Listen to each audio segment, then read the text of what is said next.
Hello, Pen. Hello, good to see you. Good to see you. I'm just going to ask you to start your video. Okay, there we go.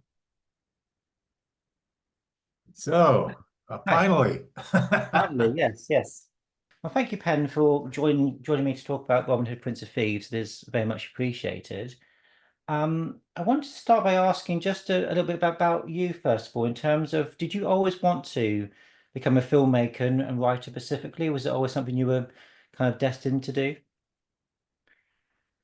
Well, there's a slight smile on my face because my folks, when I was a little kid, 4 years old, were making short films that went into the movie theaters. They made a film called Strange Cargo that went in to travel around with African Queen. And I was 4 years old, and I remember watching the crowds gather as they would get their cameras out and shoot things. Plus, they actually put me in a film riding an alligator, which was a film about people that kept strange pets. And I have photos of me riding that thing. And I ended up using that as the title for my book on screenplay writing, Writing the Alligator Strategies for a Career in Screenplay Writing and Not Getting Eaten. So seeing my father and mother and being taken. I don't think they could afford babysitters, so they took me with them, even when they were showing the movies to the distributors on Mortar Street. And I can remember being introduced to these guys. There was a guy called Nat Cohen and Stuart Levy who ran a company called Anglo Amalgamated. Now, this is ancient film history now. But what was most intriguing was just that profound effect it had on me.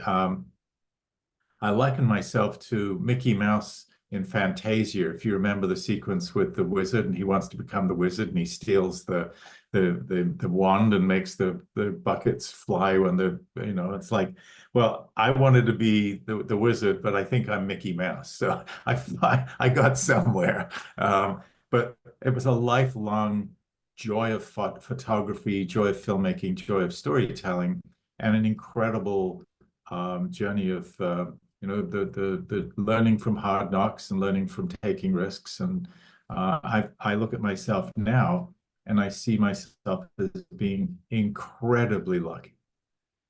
That I could be easily working at Sainsbury's, behind a counter because I left school at 15. I didn't have funds behind me. My mother died when I was quite young, and that meant that we were introduced to a very difficult and quite dark upbringing with a stepmother who was a very traumatized woman, took drugs, took prescription drugs that sort of screwed her up and drank. And so our home life was pretty difficult.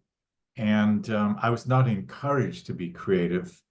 And that process brought out in me a large sensitivity to other people that are creative and a desire to help them and a desire to kind of share my processes. So maybe I can help them get through some of the difficulties, the imposter syndrome, the self-doubt, and put a perspective on life. So, but sort of a long way around a short question, but yes, yearn to do it and still have dreams of making cameras become cast spells. I do very impressionistic nature photography, and my imagery is unlike anything I've seen anybody do. And I'm trying to push cameras into becoming, I call them, I use the camera like a paintbrush, not a gun. And I'm still excited and passionate about seeing these discoveries when I can create things that I've never seen anybody else do. And I still have a couple of feature films that I very emotionally connected to, very emotionally written, as was Robin Hood. It was written from passion, not from something that I thought would be a commercial film. I was writing it because I had a mental image of something I wanted to achieve for a purpose. And so you would have been exposed to the Robin Hood mythology from a early age, I take it. Oh yes, I mean Robin Hood.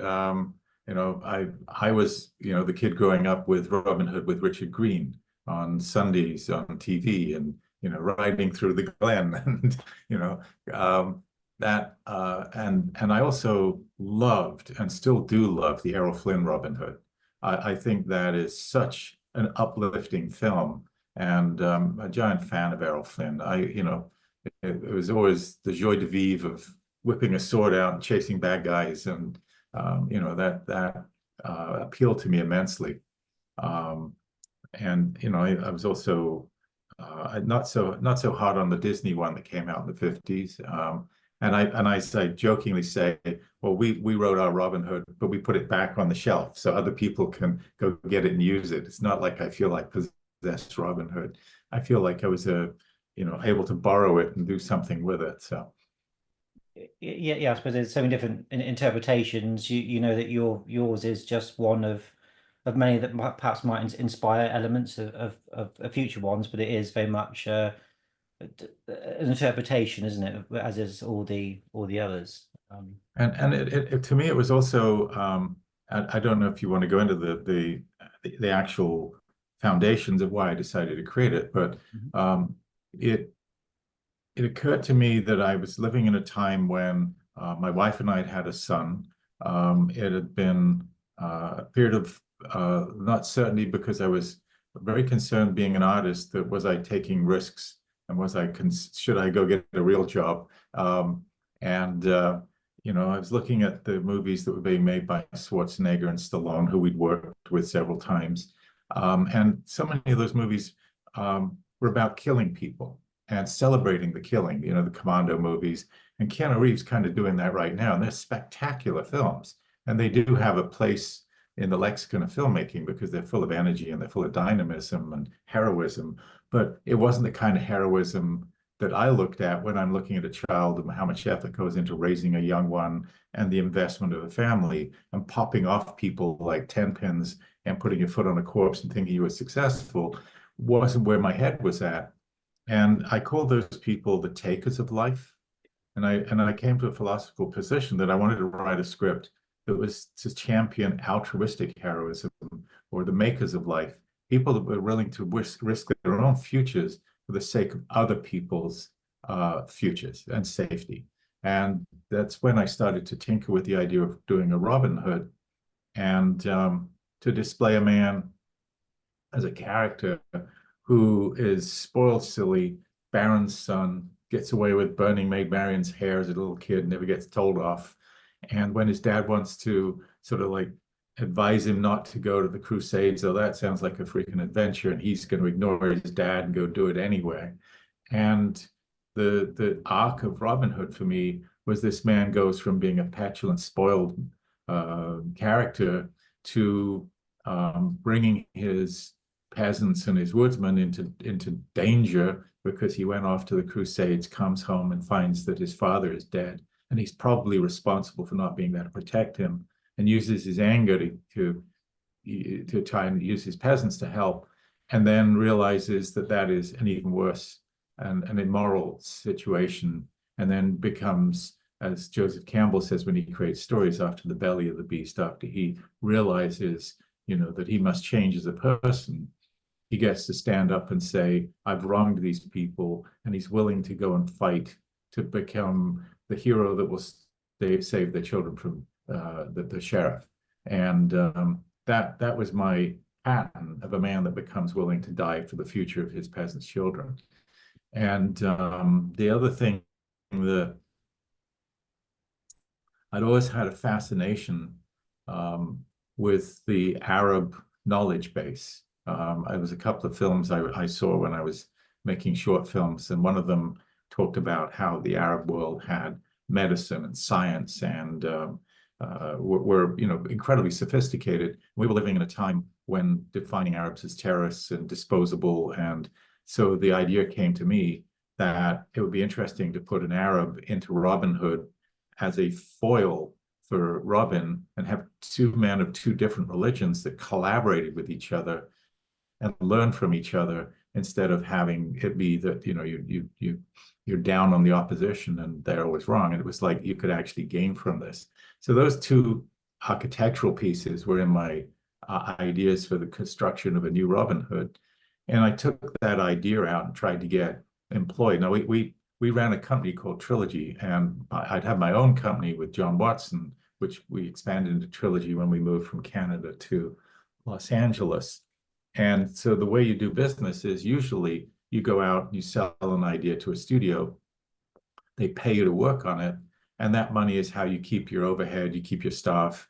And I pitched Robin Hood to Disney, I pitched it to a company called TriStar, I pitched it to Geffen Pictures, and they all told me it was the stupidest idea they'd ever heard. They said, no one wants to see swords and they want to see men with guns.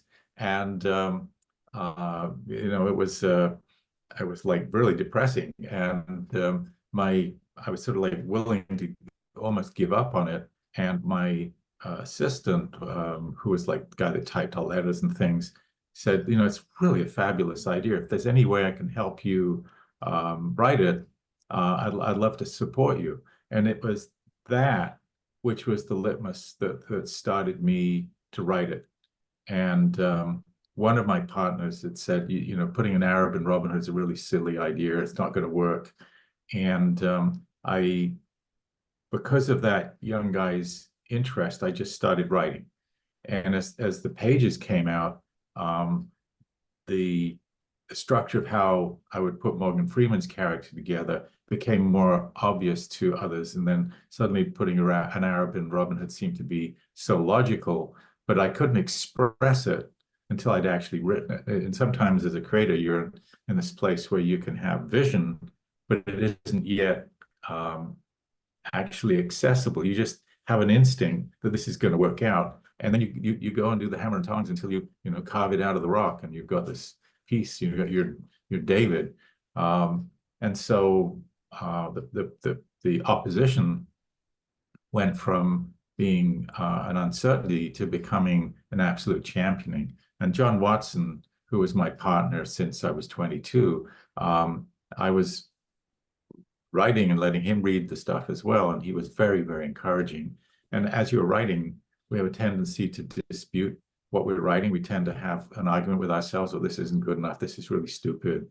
This isn't." And so I'm handing them the pages. Say, "No, it's great. Go on." I said, "Well, it's really obvious. Marion comes out and she's this large lady and she's overweight, and Robin looks up and says, 'Oh, the years have been kind to you.' And then your hooded figure jumps out and tries to knock him down, and that's Marion. And you go, 'That seems so corny.' And then he's going, 'No, it's not. Just keep going.'"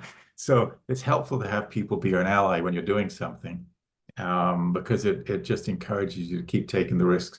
And I don't think you can judge what you write as you write it. I think you have to get distance from it. And so I've learned not to criticize what I write, because especially if you free yourself up to write from your nature. And I call these scripts life scripts. I wanted to write a Robin Hood. It was because I wanted a world where I was putting a message into the community of life that my son was growing up in, about doing valuable things, about being a hero, about being altruistic, about underdogs being able to take on impossible odds and succeed. And those were the reasons I was writing it.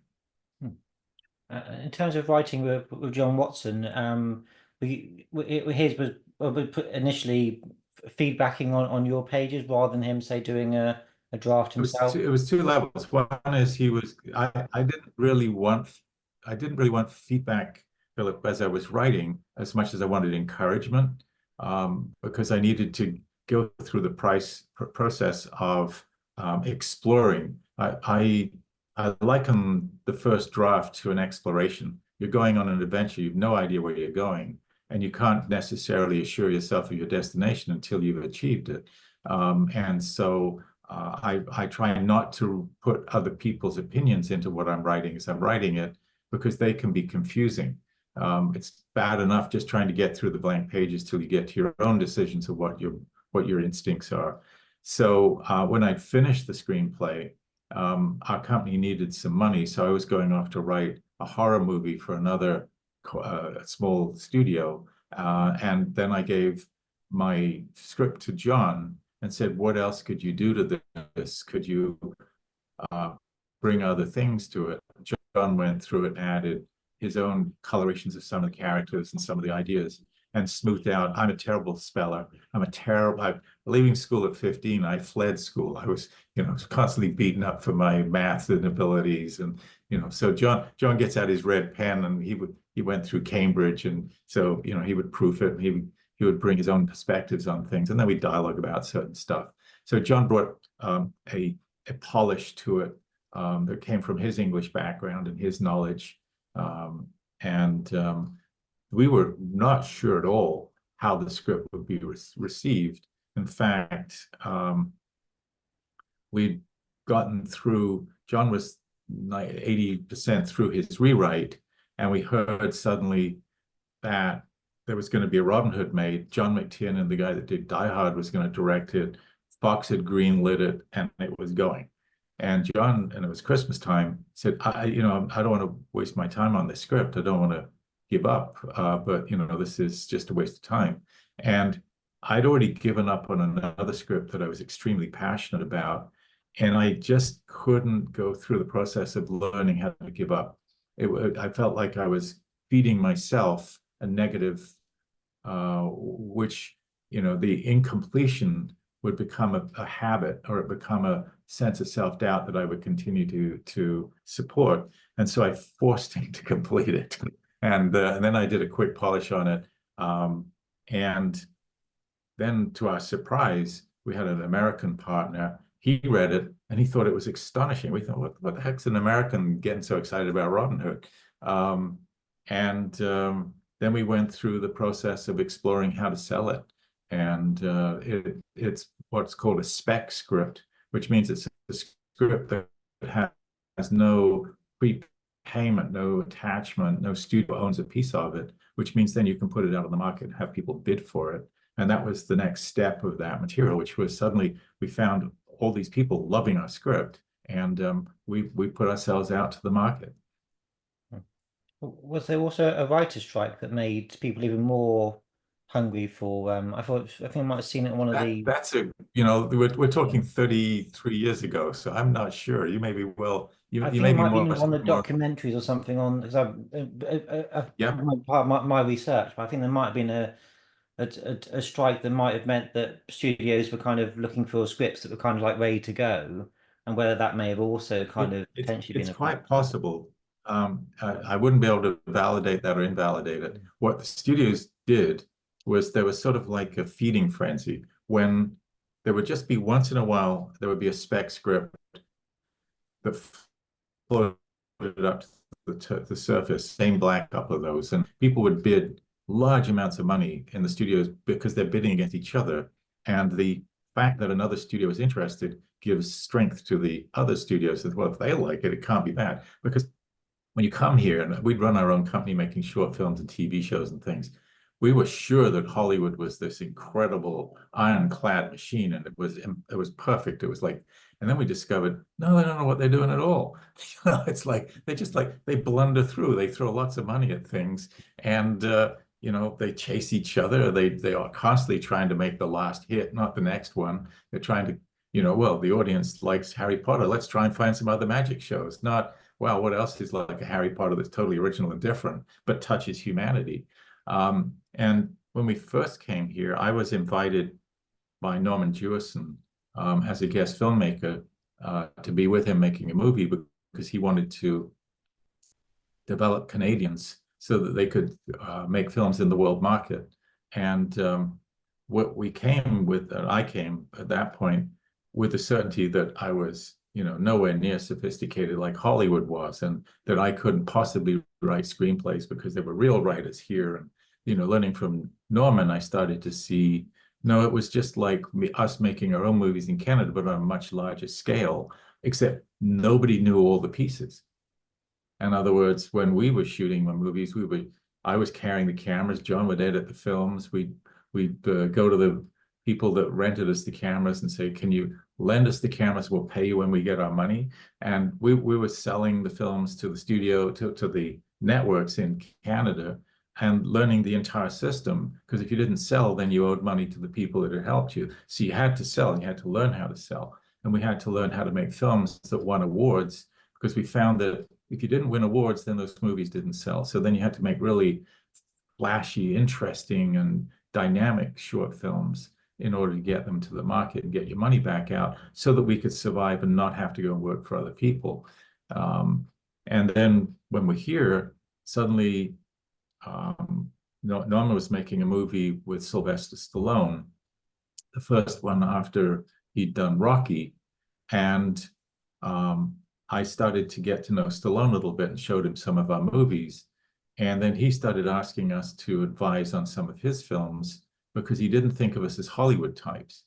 And he had a film called Paradise Alley, which he invited us to consult with him on certain aspects of it. And then when it came to Rocky 2, which he was directing, he gave me my own special unit, which I could shoot his fight sequences. He felt that the editors were having an immense difficulty putting the film together because there was like 1.5 million or 2 million feet of people punching each other in a ring at the climax of it. And being documentary filmmakers, we made the films that we made by visual literacy, by learning where the emotions were, by using music, by using effects, by telling the story. But also our philosophy was that films must build to an orgasm, that they must complete in a dynamic energy, or you don't feel like you've achieved something and the audience goes away going, yeah, that was all right. Whereas if you can build them up to a peak, then they go away going, wow, the whole thing was great. And Stallone was having great difficulty getting Rocky 2 to work. And one of the reasons was that in the climax of the movie, Apollo Creed, and he get into the fight, and then he just knocks Apollo Creed down and it's over. And it just didn't, and he also had a lot of problems getting emotion out of the fights. He could get the physicality. And we went through it and we were given control of the entire movie, but just really controlled only the climactic ending, the build to the ending and the emotional structure of his getting ready to go fight. And what we were doing was looking during the fight sequences for images of those that cared about him, his wife, the trainer, and putting their expressions in as the punches were hit. So if a punch goes and his wife goes like that, you feel the punch. Instead of it being a physical act, it becomes an emotional act. And so we went all the way through using all these very, what we thought were obvious things to make the film feel cohesive and emotional. And then we went through all of the outs and the camera runoffs. We'd find a piece of out of focus footage where the camera is being run to test its speed. We'd see a big punch and Rocky goes like that. And then we cut to this blurry lights and it looks like, he's going to go down because he's half unconscious. And then we were doing all kinds of tricks, showing them how we could make the language of film much more exciting. And we also managed to choreograph so that when he and Carl Weathers ended up in the climactic battle, we had Rocky go down. And we had then Carl go down. Then we had Rocky go down again. And it looks like Rocky's not going to make it.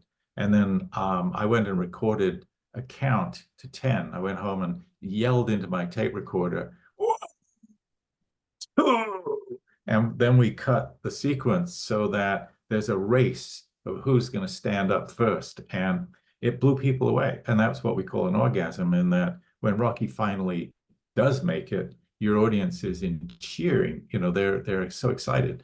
And that sort of process, we hired editors. We had, I think, 4 editing teams working for us on Rocky because the pressure to get the movie out was so immense and the investment was so big, and UA really wanted it quickly.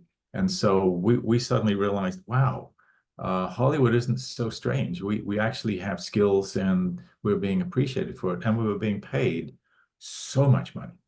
We couldn't believe it. I mean, we were being paid weekly what we would spend on a short film. And we're going, how can they do this? So and we looked at our careers, and Norman Jewison said to me, you really can't do what you're capable of in the world market in Canada. You have to come here. And that was difficult, but it was because I was leaving family and friends, and I immigrated from England, and then my sister and my brother joined me in Canada. But the dream of possibly that passion of am I going to do something with my life in film magical? Made me want to stay here, and my wife supported me, and we came here and left our company behind, and discovered that eventually when we were letting other writers write, that the material was not that good, not that bad, but it certainly wasn't like they were somehow giants of creativity and we were the little Davids. And so I started writing screenplays because I sort of lost the fear of trying to do it, and realized that if you commit yourself to something and you're willing to make mistakes and then rewrite and then get it polished and go through those steps, that's how you get to that finished film that looks like Raiders of the Lost Ark. It doesn't start off perfect, it ends up that way. And you can depress yourself when you look at finished movies when you're trying to write, because it seems overwhelming. But if you go through the steps and you're patient and you get good feedback and you get what I call story midwives, people that are helping you push through the pain of giving birth and not telling you which sex the child's supposed to be, then that encouragement can keep you going at it. And the other thing I learned is, don't write things you're not passionate about, because you'll quit. And don't write things that are copies of what have been successes if that isn't your nature, because then you're just going to write a bad version of something that's already great. And so there's a lot of Hollywood writers that are chasing what the studios are asking for. And the Robin Hood was the perfect expression of that. The studios don't know what they want until they see it, and they're encouraged by the fact that others would like it. And that whole Robin Hood meets Raiders of the Lost Ark, that was an idea you had in your head when it came to That sort was of that was working through. my early momentum idea was it was Robin Hood a la Raiders, and to use that energy, and also I did a number of things. One of which was I was working with an assistant writer called Jay Roach, who went on to direct the Austin Powers movies, and Jay had turned me on to Joseph Campbell, who was the guru of legends, myths, and parables. And the thing that he had done was he'd been a consultant on Star Wars. He was a professor of the literature in the forms of what the world literature, and he would look at the world literature and then find the themes that ran through it, the universals. And he wrote a book called A Hero with a Thousand Faces, where he looked at every culture's stories and found that they all covered the same steps. And so Jay had turned me on to him, because that then also gave me a kind of like a targeting of a legend, because I now had seen it, I could see a schematic that was universal, and that if I was writing this, I had a good chance that it would touch people. And I went, and again, I'm very open when I'm starting to explore. I went and met with a woman who was an expert on medieval literature and talked about witches, and the idea of putting a witch in Robin Hood and adding that to the canon was something that came out of Beowulf. And this woman was an expert on Beowulf, and so I was asking why was Beowulf a success? Why had it held on? And in the modern world, when we first started working with Stallone, we were working on the Universal lot, and we found that there was a department that analyzed the films that were being made, and that pretty much they were ignored. They were a marketing division, but we took the people that did that to lunch. We asked them what we thought was the obvious question: was what works? Because we figured if they've got the shortcut and they've done all this analysis and there's these guides, then it would make life easier for us. And they said new, interesting, and different, but none of our guys know how to sell it.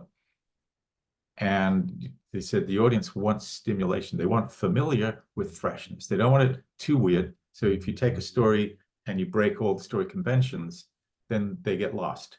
But if you take a story and you tweak the conventions and you use new inventive ways to do it, then they get excited because it feels familiar, but it's also refreshing. And it made me have a lot of philosophies about surprise. I mean, why do we wrap gifts? It's because the unwrapping is exciting. And I think, new stories, when you go to see a brand new story that's, a new telling of something, it's like unwrapping the gift. You you kind of know it's something good in it, but you don't yet know it, and the excitement is to go and discover it. So I went and talked to the guy who had been the partner of that the audience analysis team, and he'd gone over to Warner Brothers, and I chatted with him. I said, "Why did Batman work?" Because Batman at that time was a considered a useless trademark. It was considered, as a character, because of the TV show was so silly in its behavior and with the how things on the screen, and that no audience would pay to want to go see it. And they said, well, we analyzed that, and that's why we called it The Dark Knight. We realized that we had to recapture the audience's perception and recalibrate it so that they saw a character with the commitment, with human legacy, with emotions, and that the idea of calling it The Dark Knight gave us this ability to take a new veneer on it. And that was very, very much part of my perspective of Robin Hood, which is why I wrote an opening that starts in a dungeon with a man about to get his hand chopped off. And possibly this could be in a dungeon in a terrorist stronghold in this day and age, or it could be in the past. You don't know until you realize what the time is that these things are going on. So it didn't start off in the England's green and racing through the woods chasing a deer or something. It was to throw you straight into something really grim and dark and show you that we're not playing the old game. And the way it was directed, and the way that Costner put his energy in, and the way that Morgan Freeman portrayed these characters, brought them to life. It wasn't just that I had this idea, it was that all the other elements, all the other people contributing, made these much more successful. And I'm still in awe of a lot of the shots that Kevin Reynolds came up with, and I love the way that Robin Hood was played by Costner, and there was a lot of hissy, shitty kind of things about his accent. But at that time, any noble would be talking French anyway in England. So what accent did you expect them to have? Go get an education. And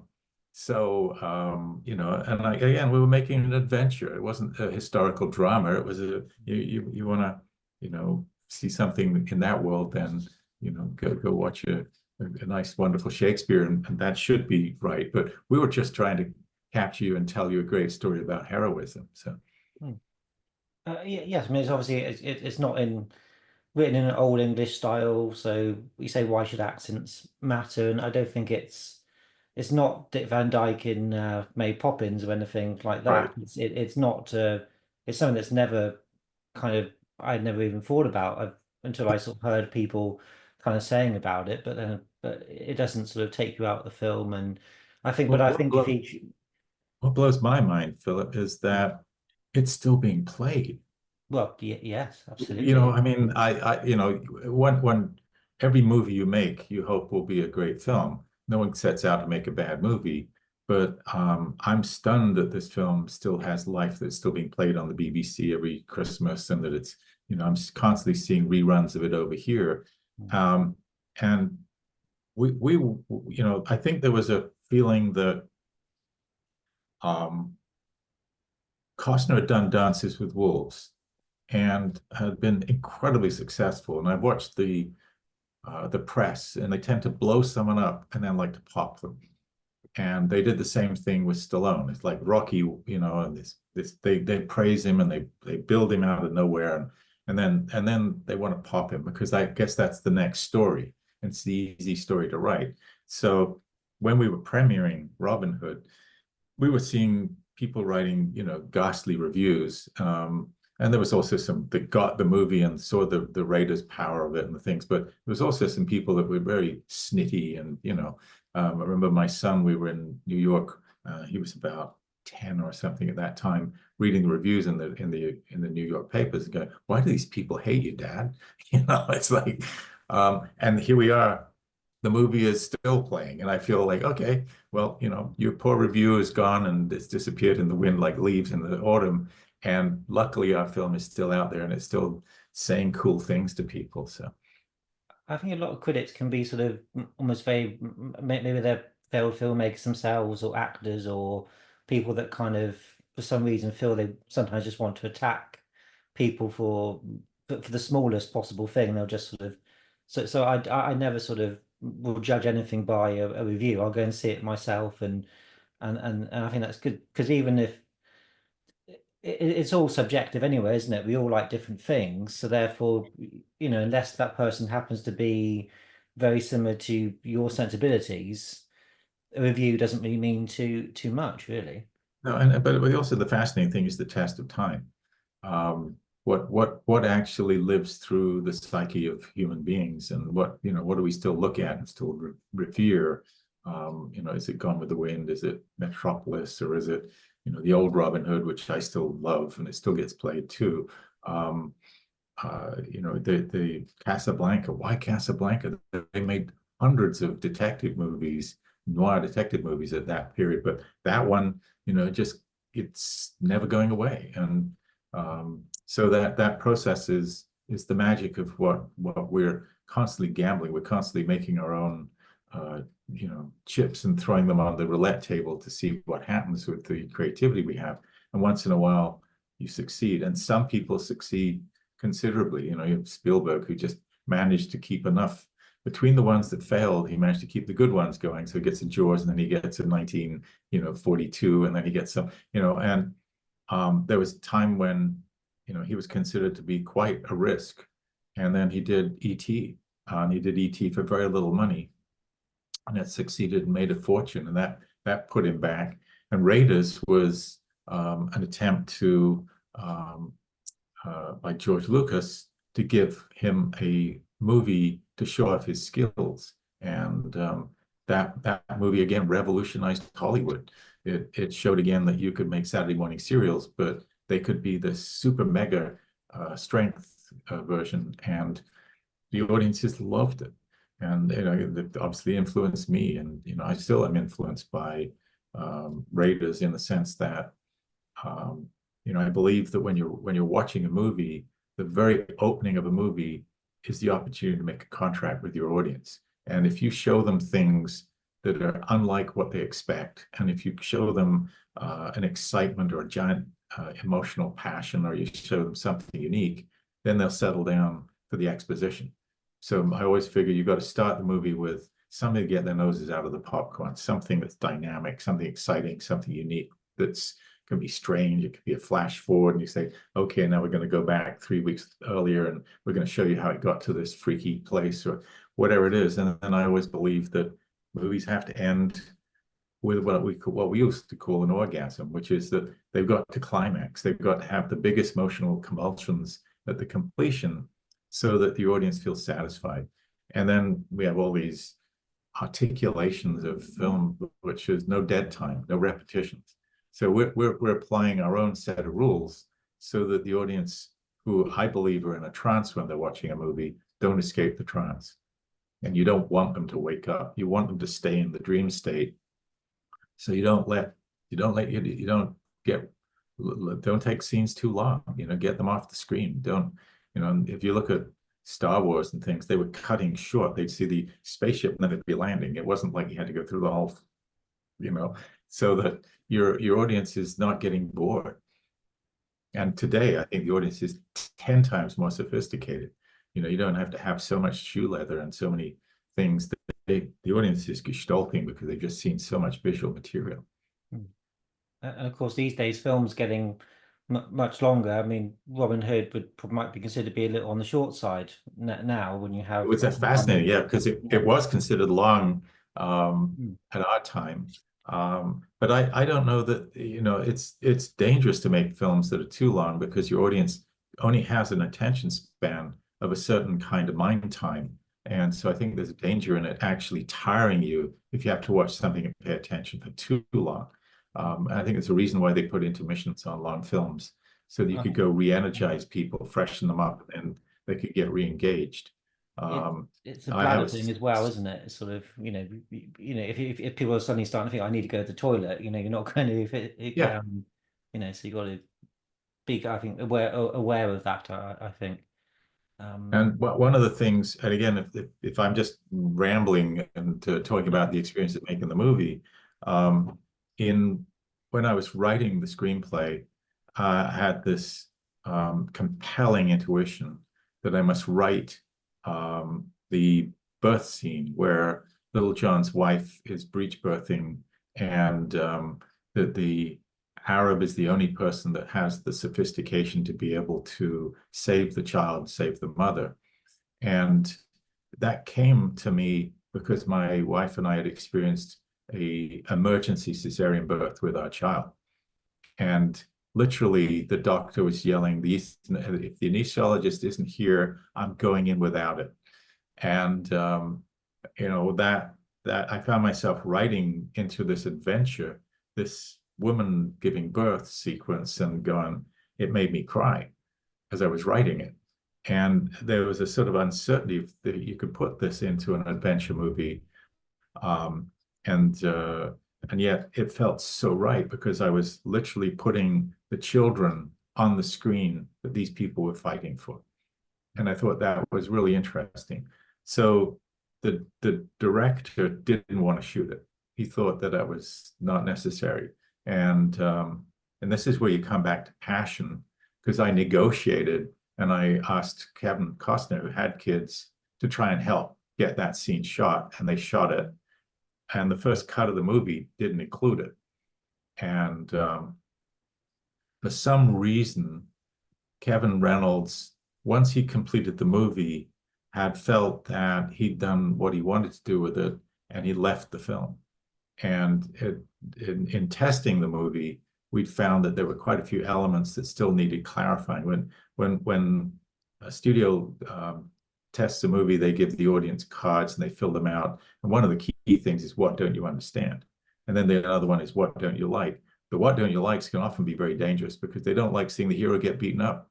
But if the hero isn't beaten up, when he succeeds, it looks too easy. So you need to make it look like he had to come from behind. Otherwise, it's not going to work.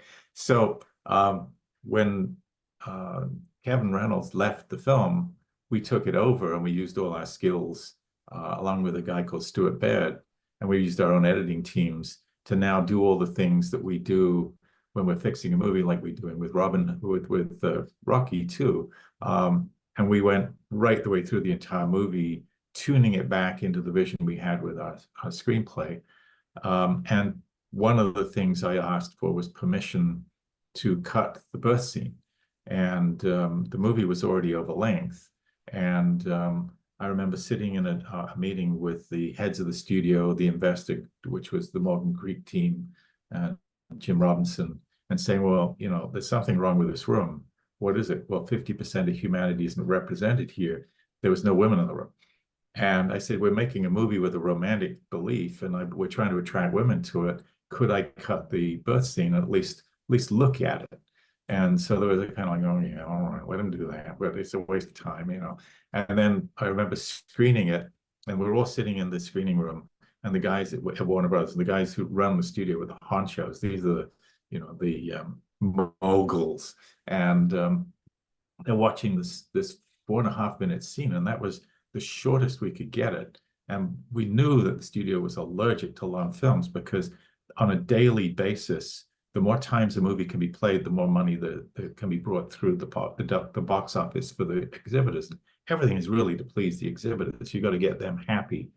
So we played the birth scene, and the lights go on, and I'm watching the two honchos at the front chatting away about this scene, and I was very emotional. And I got my partners going, you know, this is just wasting everybody's time. They're going to say no, no, no, no. And they turned around and they said, well, you know, we tested Doc Hollywood last week, and there was a birth scene in that, and the audience loved it. Put it in. And I felt like I had won my movie. And I felt like this is such a gift, because this was, again, going back to what I was as a creator, what I was as a human, and that was very important to me. There was one other experience like that. When we were, I would frequently, John was, got to give John Watson credit. He is very much why the movie exists and why it got to the screen, because there was a lot of tactics in getting Costner on board, and there was a lot of tactics in getting Morgan Creek to invest money and keep the movie going and get it made. And John actually moved into Morgan Creek's offices so that he could be there every day pushing the film from inside the system, which was very smart. And he also was the guy who was physically on the ground, I say up to his ass in mud and arrows, holding the film together, getting it made, even before we had a director, because suddenly out of the woodwork, there were three other Robin Hoods. There was the Fox one, there was another one, and Marshall Huskovitz and his partner, Ed, were trying to get one made. And they'd gone to England as well to try and put theirs together. So John went to England to put the crew together, to put scout locations, to get, pre-costumes going and get designing going before we'd actually locked in on a director. And my goal was to keep the Hollywood end of it tied together, and also to do any script rewrites and things that were needed. And that process meant that I was sometimes in Hollywood, sometimes on the set. And while I was in Hollywood, I heard that there was a decision made to try and get John Cleese to play King Richard at the end of the movie. And to me, I love John Cleese. Fawlty Towers is sheer freaking brilliance. But when you Monty Python the end of a movie, which you've tried to make emotionally deep, about human commitment, about courage, about learning about the quality of humans with different perspectives and different religions, that seemed like it would come down to a joke. So I found myself phoning up Michael Ovitz, who was like a demigod of agents in Hollywood, begging him to see if I could get Sean Connery to play the ending. And now I had no tools. I was just doing this on my own. I didn't have permission from anyone to do it. I just thought, well, shit, if I can get him. And so my conversation was, you can't give him any credit. We're already over budget, so there's not much to pay him. And it's only one day's work. And if you put a credit on, then everybody's going to be waiting for Sean Connery to turn up. But I promise you it will be a piece of film history if we do this. And they go, well, we'll read the script. Okay. And so they said they just wanted to read the pages where the ending would. And so I tweaked them a little bit, sent them over. And they phoned up and said, Sean will do it for $1 million for a day's work. And you go, we're kind of a budget. We don't really have $1 million. And it's like, could you do us a favor? And could he, because he'd worked with Costner before, and they're sort of like, they know each other. And so it ended up that Sean Connery did that role for a $250,000 donation to a Scottish hospital. But also, again, this is where passion, I so believe I wouldn't have been fighting for that if I hadn't seen the story's purposes as a greater purpose than just trying to make a commodity. To me, Robin Hood is a personal journey, and it was an opportunity to express part of my life skills, part of my loss of my mother, part of the things that my commitment to the idea of making films that are bigger than myself. So that was another gift, and another thing that worked out. And it's still kind of fun when he turns up, and he's coming. It's still, he did such a good job. It's hard not to love, Sean Connery. And again, Sean Connery gets a bit of stick for never changing his accents. Of course, Hunt for Red October, King Richard. But again, He's got a bird.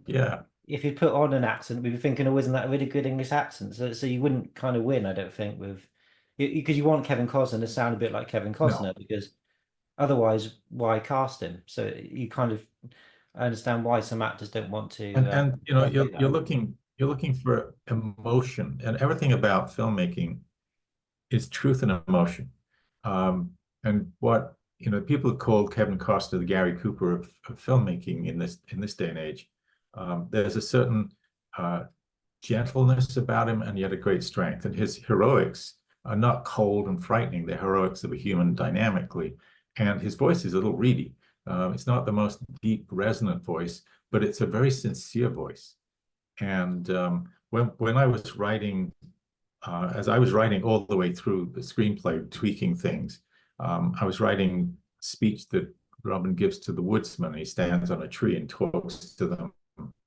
And my note to him was capture, don't lecture.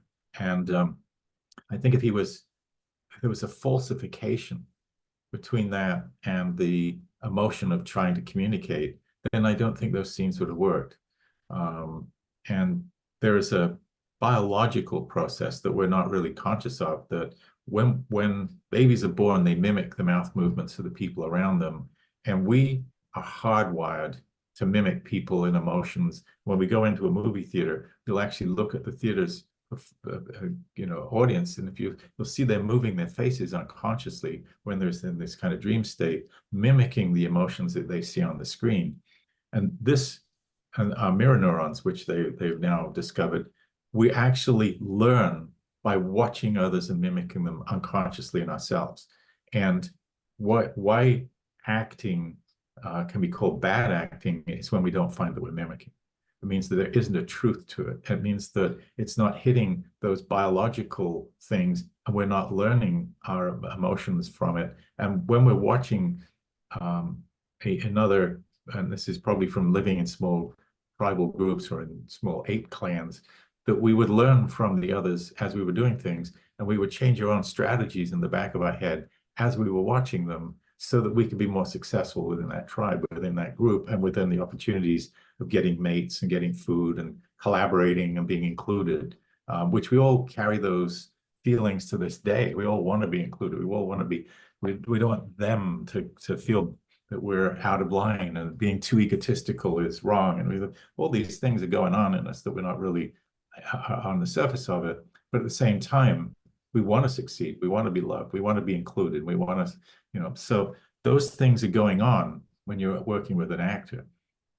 And when I'm directing, it's one of the biggest things I've learned is to just open up my intuition. And am I feeling this? And if you're not feeling it, it's not going to be on the screen. No. What's the idea to always do the film in the UK? Yeah. Yeah. Uh, I just try. I don't think there was ever any consideration of going to Ireland, although that would have probably been a possibility, because I wrote and directed a movie called Mall Flanders with Morgan Freeman and Robin Wright a couple of years later, and we shot that in Ireland. And Ireland was a fantastic environment to shoot. They have a lot of buildings that are survived because there was never any bombing on Dublin, because they were neutral during the war, and they had government tax support for films. And so when we were doing Mall Flanders, we were able to get, I think, £1.5 million of, or was it dollars, of contribution, which made us possible to make a movie that, again, was another passion piece for me. And but I think Robin Hood was always felt, I certainly and John felt, we're in the right place. The crews know this stuff. The guys know how to make a wall look aged. We went and used sets from Hamlet in some cases that were still sitting around from Mel Gibson's Hamlet. So they had a similar period, and then we dressed them up. We did shoot at Carcassonne in France for a small part of it, because again, the physicality and the time of the buildings was supportive to the mood and the tone of the piece. And as some people complained, they go from Hastings to Hadrian's Wall rather quickly. But sorry, bear with us. I don't think it hurt too many people. And then the tragedy of the tree that was on the Hadrian's Wall being chopped down recently is truly awful, truly awful. I was gonna mention that it's just over a year ago that it happened, and Yeah. it's the reaction that I had to it, and I'm sure mimics what most people had, whether they loved it because of the film or not. It sort of felt like almost a personal attack in some ways. It was a very sort of odd odd thing, I think, especially from my point of view, because this film is very dear to me in terms, and also to my mum who showed me the film. Oh yeah, So when I was about 6 or 7, I'm guessing, and we would listen to the Robin Hood soundtrack on cassette driving to yeah, school, and we always used to go through this little wooded area. So it was almost like going through Sherwood Forest and hearing Michael Caine's music and everything. So it's a film that stuck with me since 8 years old. And so when I turned 13, 39 was when they are now 40. So Tree was take I've kind of had that association for decades. And I had a sort of it felt really it was very strange that kind of feeling, partly because of association with this. And I did I got married 5 years ago and got married in Scotland. And on oh the yeah, way back, because my wife adores the film as well, we went to see the Sycamore Gap tree, and we walked on the wall and everything. yeah. And obviously, I'm very glad we did. And so it's the fact that somebody could do that, is yeah, I think it's quite soul destroying, I think. Um, but then again, of course, people's reaction to that Yeah, and what was the other way, very uplifting, and in terms of people's response it's the Joni to Mitchell. You don't know what you've got till it's gone, yeah, yeah, yes, how and somebody it can and it's survive thousands of years, and yeah. one person comes along, but you know, um, but I think one of the reasons why the film is so successful is those locations, of course, and the cinematography, and it's so many talented people on the film. And from your point of view, when you were sort of seeing the dailies come in and seeing these wonderful landscapes, do you get the sense that all this is something that's even it had a layer perhaps that perhaps you weren't considering at the time, maybe? Well, no, because I grew up in England, so I was born in the suburbs of London, lived on the Thames for a few years after my mother died, and then was in the New Forest for many years as a teenager. And so was surrounded by Roman roads and Beaulieu Abbey and burial mounds, and so that sense of England and that timelessness of it, and wild ponies running free, and so that is in my nature. And John, was Somerset guy. He was, from a farm family. And so, I think those roots were in us. I mean, I didn't have to do a lot of research about England to write it. Those things are sort of, you sort of like absorb them just growing up as an English kid. And I And think and that's I have lived in England for a long time, so I assume a lot of this is still present because English seems so timeless and so rich in history compared with living in America. And America I liken it to a really thin crust of time. And if you step too hard, you put your foot through it. And they don't want to acknowledge the native world. And so, instead of embracing, maybe 20,000 years of culture here, they're trying to pretend that it all started in 1492, which is sheer bullshit. And it started, if you look at that, with one of the most horrendous evil human beings that you could ever want. I mean, the things that Columbus did to the natives that he discovered on the island. He never got to America. He only got to the islands in the Caribbean. He never got to America, never discovered it, which is part of the bullshit.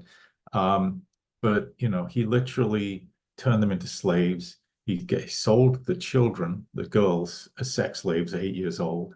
He would test his swords on living people to see how well they cut. And he was exported back to Europe for being just a sheer evil human being. And then he managed to talk his way into getting a second trip over because he promised more riches and gold. But there's a move here to take what was the celebration of America's founding, which is Columbus Day, and now turn it into Indigenous Peoples Day. But the consciousness of living in America, where the Native Americans believed they were responsible for the land for the next 7 generations in front of them, that responsibility was preservational. It was to keep the culture, to keep the life of the people that they were with. Now, the natives did fight against each other and do awful things to each other, but in the main, They were civilized and they were complete cultures, and they had giant histories and giant belief systems, none of which is absorbed into America. And there was some idiot the other day, some congressman was telling off the Native American who was confronting him at a speech and saying, why don't you go home? And it's literally the headline that this idiot is telling this guy to go home if he doesn't like it here. And you're going, you morons. So, and I have one of the films I really want to do has a Native American theme. So, and again, that's passion piece and it's written from the heart. And it's because I think the humanity is being overlooked, and that humanity is useful. It's got things that could speak to all of us, especially the preservational perspective and a respect for religion and life, and a lot of things that our daily news doesn't always pause to experience. It does seem like we need those sort of wholesome hero beats the villains kind of sort of films these days. I think more than ever we need sort of some lighter films that but heroic and with a moral center. We need. I think we're living in very tricky times and very sort of people. I think people becoming very despondent. So I think entertainment needs to change a little bit. I think to kind of fill that gap. I think. Yeah, we're as Joseph Campbell says, we're the myth makers. And the myths are supposed to constantly evolve as the culture and the zeitgeist and the experiences evolve to keep human beings behaving morally. Most stories are healing. Most stories are about people choosing to do the right thing, because we couldn't evolve as a creature that mates and reproduces in any way successfully if we didn't group into clans, because our children take years to get to the point where they are self-sufficient. And so it required morality as a stabilizing influence. If I fuck you over and you fuck me over, we'll just blow each other up, and there'll be no way our kids can get into the future. And we're genes essentially we're genes inside living animals that are trying to get into the future. That's what we are, is carriers of genes. And that process is actually, I find, heartening, that the majority of human beings are moral, because moral is selected for stability, an exchange of trading, win-win. I'll get some food, you'll get some effort out of me building your barn, and we'll keep trading so that we have peace and we can raise our young. And then the problem is we're still a creature that can demonify others. And so I can tell you that these people are going to come and take your futures, and they're bad and they're evil, and whether I call them Jews or I call them, Catholics or whatever, I can, and the truth is we're really bigger than that. When scientists look at what human beings value across the world, and you take all the religions, everything out, it's stability, it's honesty, it's safety, and everybody wants the same things. And they also don't want to take away from other people. They just don't want to lose theirs. Except for the few outliers, your Hitlers and some of your politicians and people that are psychopathic, and psychopaths rise up because they have no morals. It's easy to get through moral people quite quickly if you're a psychopath. So we have to be on defense against them. And our movies, well, is the sheriff a psychopath? Probably. Yeah. And so it's about a group of underdogs bonding together to take on a psychopath. And again, these stories, these are folk tales. Snow White and the Seven Dwarfs is about taking on a psychopathic witch-like stepmother. The Seven Samurai is taking on evil but bonding these little ragged ass people together till they're willing to fight. And we also loved The Magnificent Seven as a film. John and I just treasured it, and we ended up being able to make a TV series from The Magnificent Seven, which ran for like 25 episodes or something. And it was one of the most fun things we did. Again, altruistic heroes willing to fight for other people, not selfishly, and bonded together by the different people. And if you take Robin Hood, it's sort of like a chess set. you've got your Friar Tuck and you got your Little John and you got, and there's a couple of cases I invented some new people, but Will Scarlet or gave them different forms. But essentially, it's a chess set of pieces that are the archetypal pieces of humanity. And Kevin Costner is down as a project consultant on the film. So how much was he kind of in the, was it kind of because sometimes those kind of credits are contractual, but it seems like when you I see didn't him, even know that. I didn't remember yeah, that. So yeah, Kevin was a supporter of the film. mm, Um, the background to my perspective, and again, this is a long time ago. So if I'm saying things, but please forgive me if part of my memory is a little clouded and I'm fishing backwards. Um, the script that we ended up with and ended up in a fight with three studios about which one would we go to was forwarded to Kevin by a lady called J.J. Harris, who had been his agent at William Morris. And even though he just left William Morris to go with Mike Ovitz's company, which was CAA, she gave him our script because she thought it was that good and would be a wonderful role for him right after Dances with Wolves. And he was offered as again, this is what I heard. He was offered the role in the Fox one. They have meetings with him and apparently showed him posters of himself photoshopped into the Robin Hood costume and tried to convince him to do that Robin Hood. mm, And what he did was he was very much a supporter of the script. He really believed in it. And so he wasn't interested in the other Robin Hood because he was interested in our script. And some of the changes that were being suggested as a script goes through evolution, sometimes it's budget, sometimes it's taste. And I was constantly asked to try and blend some of the ideas. I was always going back to him to make sure that it fit his beliefs of how he wanted to play the character. mm, And at the same time, when we were doing the editing on the movie, we would go to him and show him the cuts because we wanted his support for the film and to make sure that it was supporting his instincts of what he was trying to portray as the actor. He also did direct a couple of sequences in the film when we were overwhelmed with budget and time, and he actually shot a couple of things that were action and elements for the movie. So yeah, if his name is on the thing, he earned it. mm. Oh yeah, yeah. I know he directed the scene where they're banging in the reward poster and it's ripped Yeah, off. And I'm not sure what other things he might have done, but I know certainly he did that one. yeah. I think also Kevin Reynolds put some contributions to the script as well. I think we just Oh hearing yeah. in there. Yeah.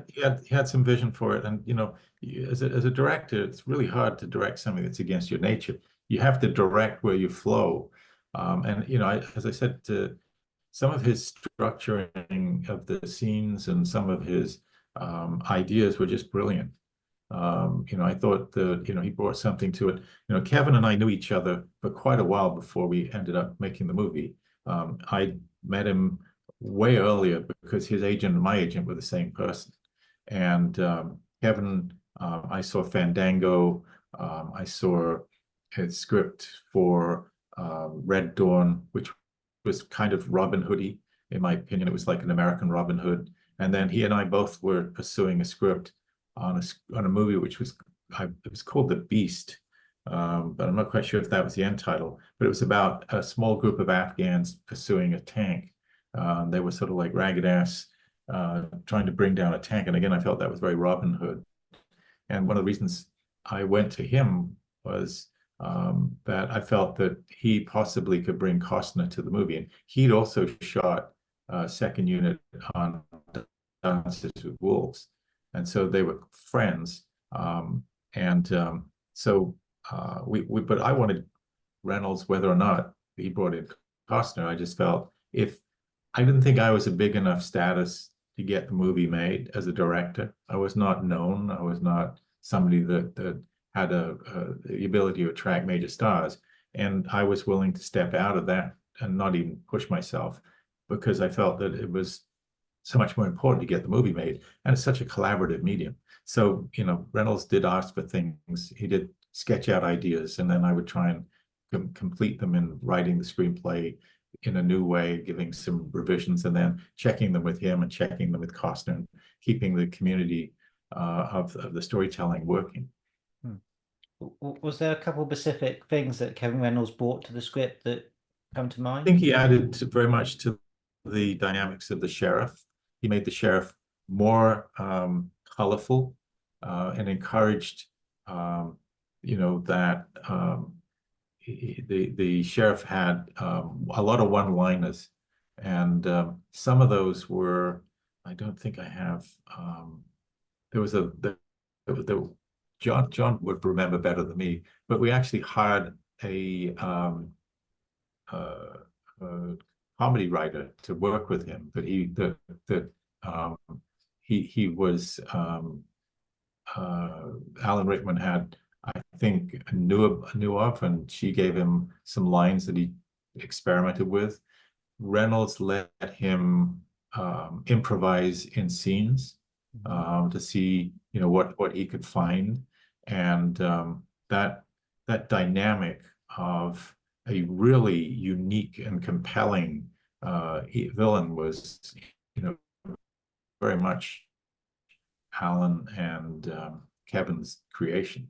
Our sheriff was cool, but what was added to it was another level of elements of weirdness. And one of the things that the first um, the first version of the movie was cut was I felt that um, it explained why that character was so weird. Because when I wrote the very original draft, after John had worked on it, I added one element, which is the discovery that the sheriff was the witch's son, and that she'd switched the babies at birth, and that's why her son was so fucking weird, you know. But even at that time, the sheriff was weird, but Reynolds riffed on that, and that didn't make it into the first cut because it wasn't that important.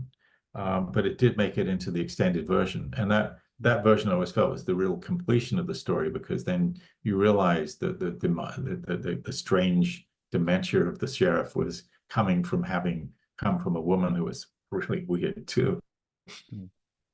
And I think it's very nice with the recent 4K release that we have the original version and the extended. So as much as we as fans like the extended version, it's always nice, a bit like the original versions of the Star Wars films, to have kind of what you grew up with. So And it's quite I nice think the to have original one that version. plays really well, and I think the extended one is slightly slower. It is a little more ponderous in playing, but if you're really into the story, it's great. But I think if I was gonna introduce someone to the Robin Hood, I'd probably show them the original one, because it's very well paced. It's really emotionally connective, and the recut was not supported as much financially. It wasn't as rich in terms of the time and energy that was put into it. But it's only small elements that would change. So Mm. And seeing more of Alan Rickman's performance, of course, is a joy. So those I think that's one of the best elements of the extended version.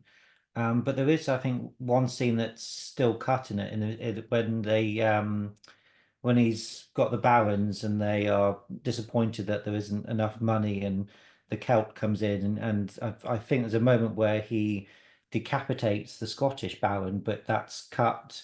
So therefore, if you kind of look at it a bit closer, the scene doesn't entirely work. But I assume that was a censor thing. He just couldn't quite get that past.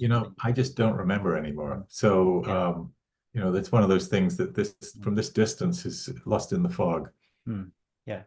And I think the only other issue with the extended cut is that it creates a continuity problem, because the scribe's tongue is cut out in Still the in? extended cut, and then Yeah, later he's still got the up the stairs that way. So right. obviously they dubbed him for the theatrical cut, and they haven't yet Yeah, taken that's that. what I say about not having the money to do the job properly. Mm, yeah, It was a little under budgeted to be able to catch some of those things. yeah, yeah. But it's uh, fun. You get both. I mean, most people don't want to go into that kind of depth. You're obviously a giant fan, oh, so you really get off on it. And you know, I wouldn't have noticed on my first or second viewing, admittedly. No, I wouldn't have noticed it. But yeah, um, nowadays, of course, we can analyze films a lot more than we could on videotape yeah, and things like that. So people can get a bit obsessed by it. Um, you mentioned the look of the film, and I was just wondering, do you remember John Graysmark, the production designer?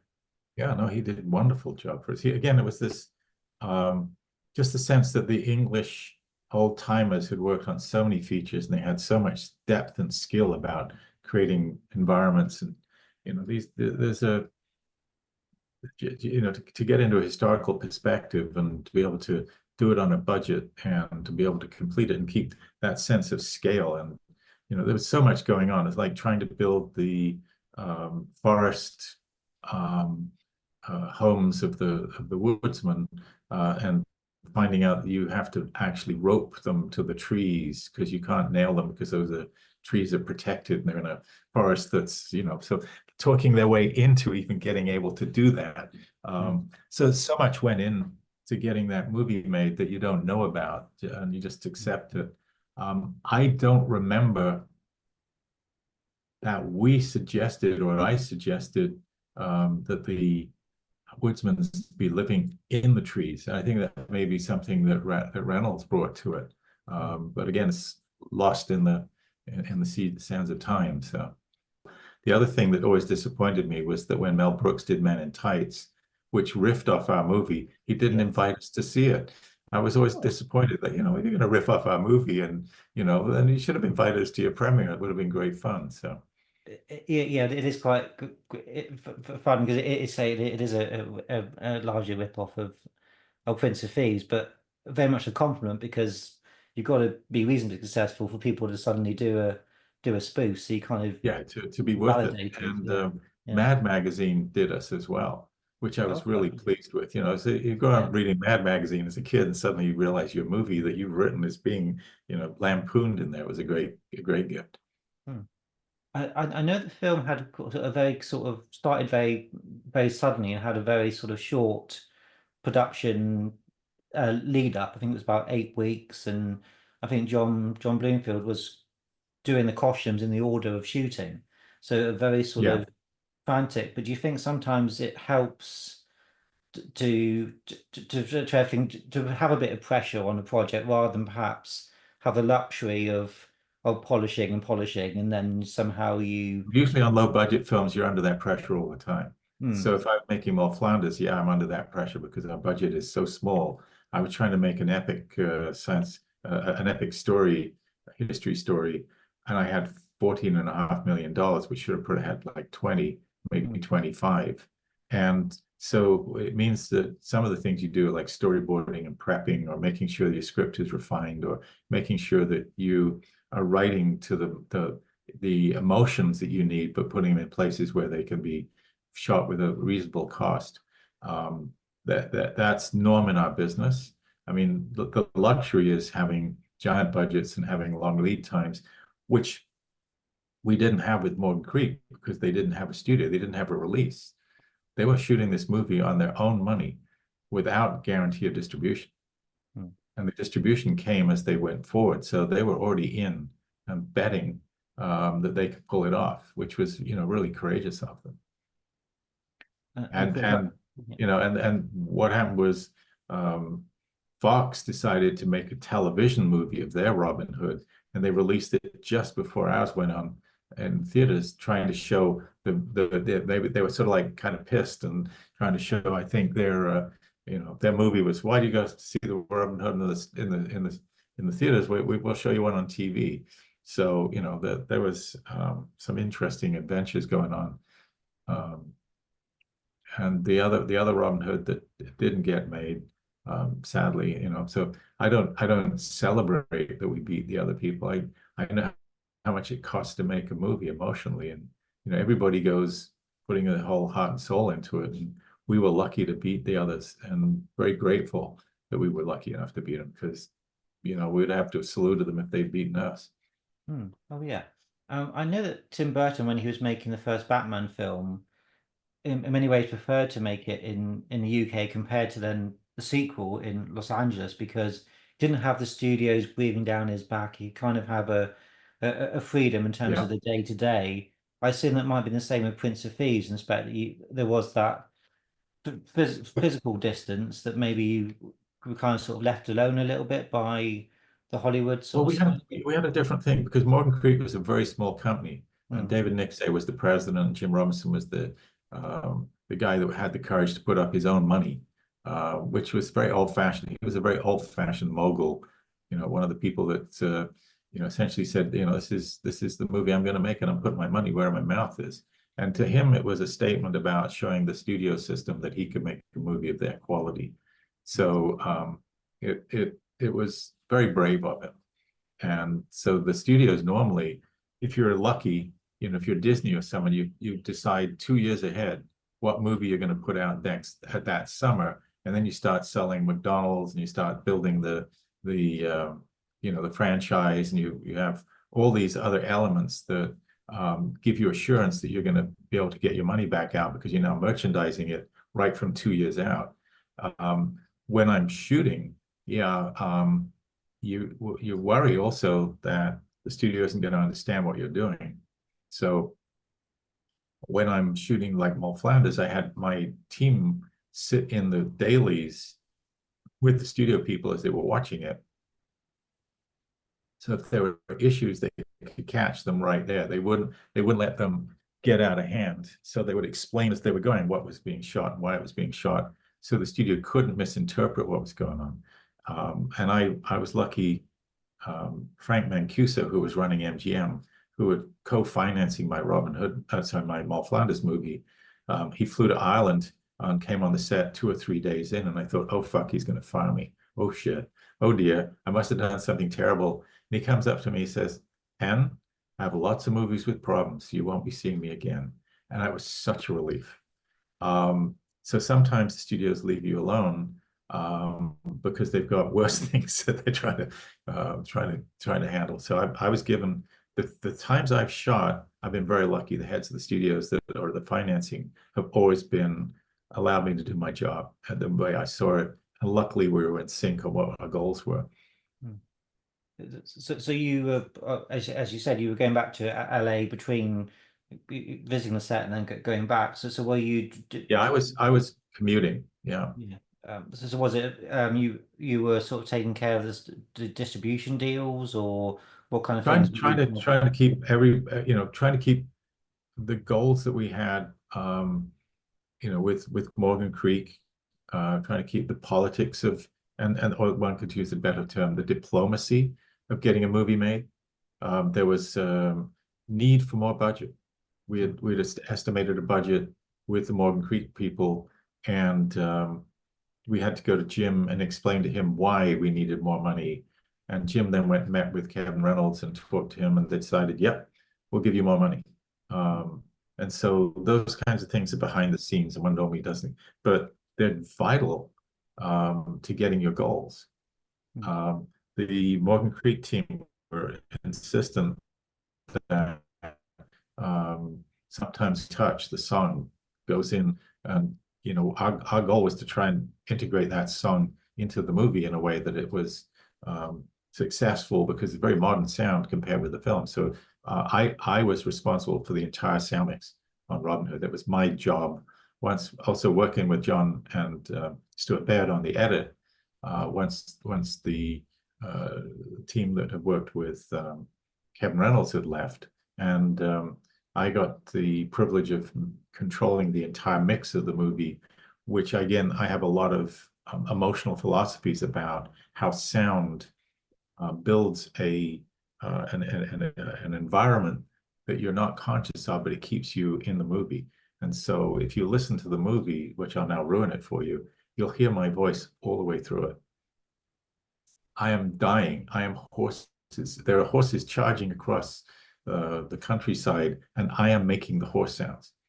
And I'm making them in the mix because the horse sounds that we had were not passionate enough, were not dynamic enough. I'm just up there with the microphone riffing, pounding what what I want to hear on the screen and then mixing them in. I'm people dying frequently, people being shot with arrows, because a loop group comes in and they in the film world, all the sound is taken out and then put back in and added sequentially so that we can control every physical sound the way we want it. So if Robin Hood fired an arrow, that sound is not there. We put in our own sound of an arrow being fired, and then we have to tweak it, and we have to put in how that bowstring goes, and all those the strain of the wood, and all that's being put in, and the environment to me is that you never let the acoustic sounds disappear. In other words, if there's a pause in the dialogue, then there'll be some crows in the background. So the ear isn't conscious of it, but you're still being involved in the sound of the movie. And at the same time, when you use a loop group, you bring in people to fill in sounds of people lifting things or distant, Waller as people are yelling to each other in the backgrounds and things. And frequently a loop group just doesn't have that commitment to the period or to the knowledge of the characters. And so, I found that, people getting shot with an arrow, go, well, but what about, it's better, just more there. And I, naturally have an instinct for those kinds of things. And then what if somebody falls off a horse? Well, what is it? Is it as you fall off, it's so that'll spoil it for you, because you'll go through and you'll hear my voice calling out in the dark, my voice, Wallering's here, because I went through the entire movie doing that. The other thing that you're not conscious of, but I fought to get a system called Q Sound and got permission to mix with Q Sound, as well as using the normal mixing Dolby Sound. And Q Sound is a Canadian invention that let two speakers, stereo speakers, create an artificial surround sound. And so Q Sound would give you feeling in the audience that the movie is around you as well as in the speakers above you. And I used Q Sound for all the music. So the music is really sitting around you. I use Q Sound for when the sheriff is dying. So we put this tone in, which is sort of like a symbolic sound for his life force draining away. And that we put that around again using Q Sound. So it's in your consciousness with, that there's something awful is happening, and then it goes and he's dead. And again, for me, mixing sound is poetry. Again, it's about, the choice of a wind. A wind can be friendly, a wind can be ugly, a wind can be poetic. And so on the hillsides on Hadrian's Wall, we're worrying about the winds and what bird sounds give them a sense of that time, or a sense of possible doom if you're in the forest and the fire's going. It's like all those things are being played out. So it's almost like music with sound. And then you're also making sure that you can hear your characters' dialogues clearly, vital. Because if an audience doesn't understand what they've said or what the plot is, I liken it to stepping stones. If you're not got all the stepping stones, then the audience falls in the stream and they're wet and they're pissed at you for the rest of the movie because they didn't understand quite why that happened. So you got to get the clarity of it. And Michael Kamen's score, as you mentioned earlier, stunning. This guy was just bringing in reels of music, and we go and watch him recording, but the stuff was brilliant. It was stepped up from anything else he ever did, in my opinion, and he did great stuff. So, but that was magic. And then, as the person in charge of the mix, I might move a piece of his music, or might use it somewhere else as well in order to fill in. But not without great respect for his original reasoning, and not without telling him why we were doing it. But most of the time, we could just lay the tracks in and they worked. And he was a little uncertain about me. He's like, who's this guy? What's he doing? But I think we all came out of it feeling like we'd all given each other a step up, because without Michael's music, again, this movie is not as effective. And that even that opening, chords, that there's people then use that to promote TV shows and things. It's like that Michael's music became emblematic of a certain pride and power, and it's been used all around the world as cue systems and things to just to tell you something gorgeous is happening. Well, I think Morgan Creek kept Yeah, they used it as their logo. the Yeah, fanfare. Yes, yeah. yeah. And I think people have had it at weddings and all sorts of things. And I did hear, I don't know if this is, I take it this is true, or I'm just somebody trying to make a joke out of it. I'm pretty sure this happened, was somebody wanted the Robin Hood music at their wedding for when they were going to walk, down the aisle. But they said to the musicians, weeks before that the Robin Hood thing.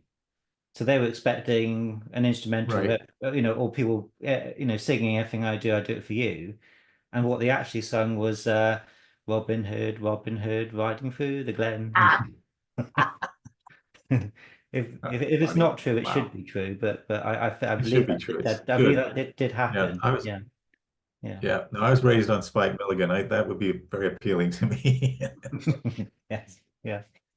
So what when I mentioned about Michael Kamen. What kind of person was he? Was he always sort of gentle, funny? We only, when you're making a movie, you only work together a little bit. So, Mm, he came in for the spotting session. Nice guy, very dynamic, very confident, a little defensive to make sure that we didn't hit him over because we didn't know each other. And one of the things about the film business is you try and work with the same people over and over because then you get through that fear and you can throw them this. And you'll work with people that might have an Achilles heel, but you can fix the Achilles heel, and the rest of them's great. So when you're working with people for the first time, it's just like, what's he going to do to my tracks? And I'm going, what's he going to do to this music? So I just think he was quite extraordinary in terms of just the rightness of his instincts about the film music. It really added dynamics to the film. Oh, And so, I think I've got 3 copies of the soundtrack, the cassette, two, no, four, the CD, the 2 disc, and the 4 disc they did recently. And even though we're spoiled for music, there's still one bit they couldn't find in the archives, and it's Robin after we think he's dead coming through the mist, and Azim sees sees him, and that bit for some reason doesn't seem to exist, but got that. Well, that's otherwise, pretty amazing that we got that much. That's wonderful. yeah. Oh yeah, Yeah, the everything. other piece of music we did use was Wild Times, which was a piece that was sort of folksy that was in Mm, there. And, that was also a nice piece that wasn't uh, Michael's, but mm. it was seemed to add a little energy, and it was felt good. So just a sense of wanting something that gave it a bit more sort of Yeah, it's more like out to the an scene. English folk song, Mm. So and it gave it a sense of time and environment. So, Yeah, there's an uh, authentic quality to that one, isn't it? Isn't it? And I think Yeah, it's a I bit. like it to Yeah, this day. I have it on my playlist of things I like to hear over and over. yeah. I always loved hearing that song, but of course, dwarfed ever so slightly by Brian Adams' "Everything I do it for you." So, I suppose you were Yeah, but that wasn't in the spoiled. movie. You see, No, that, that was tail music. So mm, yeah, that was fantastic because again, after Dances with Wolves, which everything seemed to go right for Costner with Dances with Wolves, a lot of things went right for Robin Hood, or a lot of things were course corrected so they could go right. And that was one of those big gifts. Brian Adams' music going around the world and being one of the longest top singles ever. I think he beat out the Beatles for a while. So, and you just can't imagine. You hope for those kinds of things. We put songs on the tail of other movies, and they don't take off. You just hope they do. mm, The Sarah McLachlan song on my Mole Flanders movie, and it was, for different reasons it didn't get to that, but you still hope that you will. So I think we were just lucky, and again it was lucky with Michael Kamen again helping to collaborate on the songs. I think it comes out of both him and Brian Adams. mm. Yeah, I think the importance of the music and the sound is incredible. I've spoken to a lot of sound designers for these sort of events, and what one who did won the Oscar for Goldfinger, and he was saying that he did there's a scene where Goldfinger sucked out a window, and he made that with his voice, and then mixed it with other Yep. things, so kind of doing techniques that you were saying earlier. And in terms of the films that I enjoy the most, they always have really good music, they always have really good sound, and obviously everything else as well. But if you don't have those kind of things, that it's like putting electricity through Frankenstein's monster. That's what Yeah. gives it the life. Otherwise, I think it kind of is going to, yeah, It's again, as I said earlier, it's you put your goal is to induce your audience into a trance state where they're transported to this dream. And then you're supporting the dream because music just touches places in your psyche that you can't speak to. no, It's just going to move you. And but you know, if you go listen to the track of Robin Hood with the visuals off, you'll see that we very seldom let the movie sit. In other words, I'll pre-lap a cry from the woodsman over the end of a scene so that the scene's starting to take you into the next scene already so that you're not sitting there dead. Or pre-lap a sound so that you're hearing a sound that is going to appear on you, or drag one out so that the sound's trailing off to the next scene. So it's still carrying the feelings of the next scene into the scene. All of this is done with the determination to keep you woven in, is to keep that fabric of the space-time of experience, the dialogues and the sounds and the music all wrapping around you, and which is why I wanted Q sound. and I think And also the way it's. Oh, I don't think any other movie ever used Q sound. I was pioneering something that they had never designed it for. Yes, not something that I've heard outside of this film. So I don't know if was it used on other things, do you know? Was it kind of sort of I don't think people well, knew that we'd done it. You know, yeah. I pioneered this because I was really looking for this. I'd worked with a guy called Marshall McLuhan. I don't know if you know who he was, but he was a guru of communications in Canada that went around the world. And he talked about the global village and the medium is the message. And, you know, he was a professor at University of Toronto, and he studied communications and how mediums affected people. And he talked about, again, he was the person that originally talked to me about how audiences go into this trance state, and that one must leave spaces in a story where the audience gestalts what's going on. If you feed all the story with no places for an audience to fit in, then they don't feel involved. And so it's like there's a balance between giving too much information and not enough, so that you go, aha, I get it. This is the next thing. And again, a lot of these thoughts are unconscious thoughts. What's going on?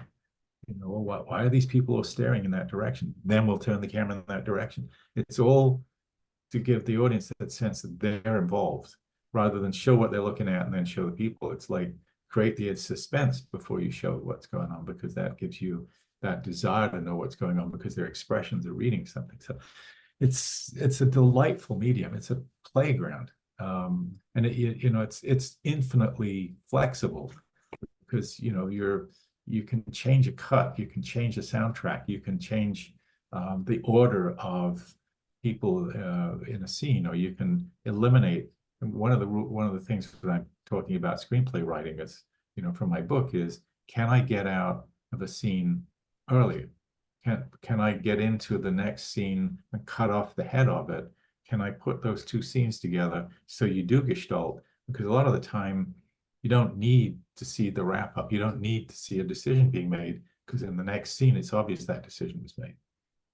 So it's like, should we go to the bar? Yeah, let's go to the bar. Or should we go to the bar? And then down comes a tankard. And the difference is more interesting. And that's the stuff we're trying to catch when we're editing, is to compress this so that it constantly keeps interesting. Mm. And I think also the way it's shot as well, sort of being more sort of a square, a sort of Yeah, 1:6:6 that ratio, I again think it was kind of Kevin. pulls you in a bit better as well. Kevin's theory was, if we shot in that particular format, then you'd see more of the trees. That was his logic. Mm. Yeah.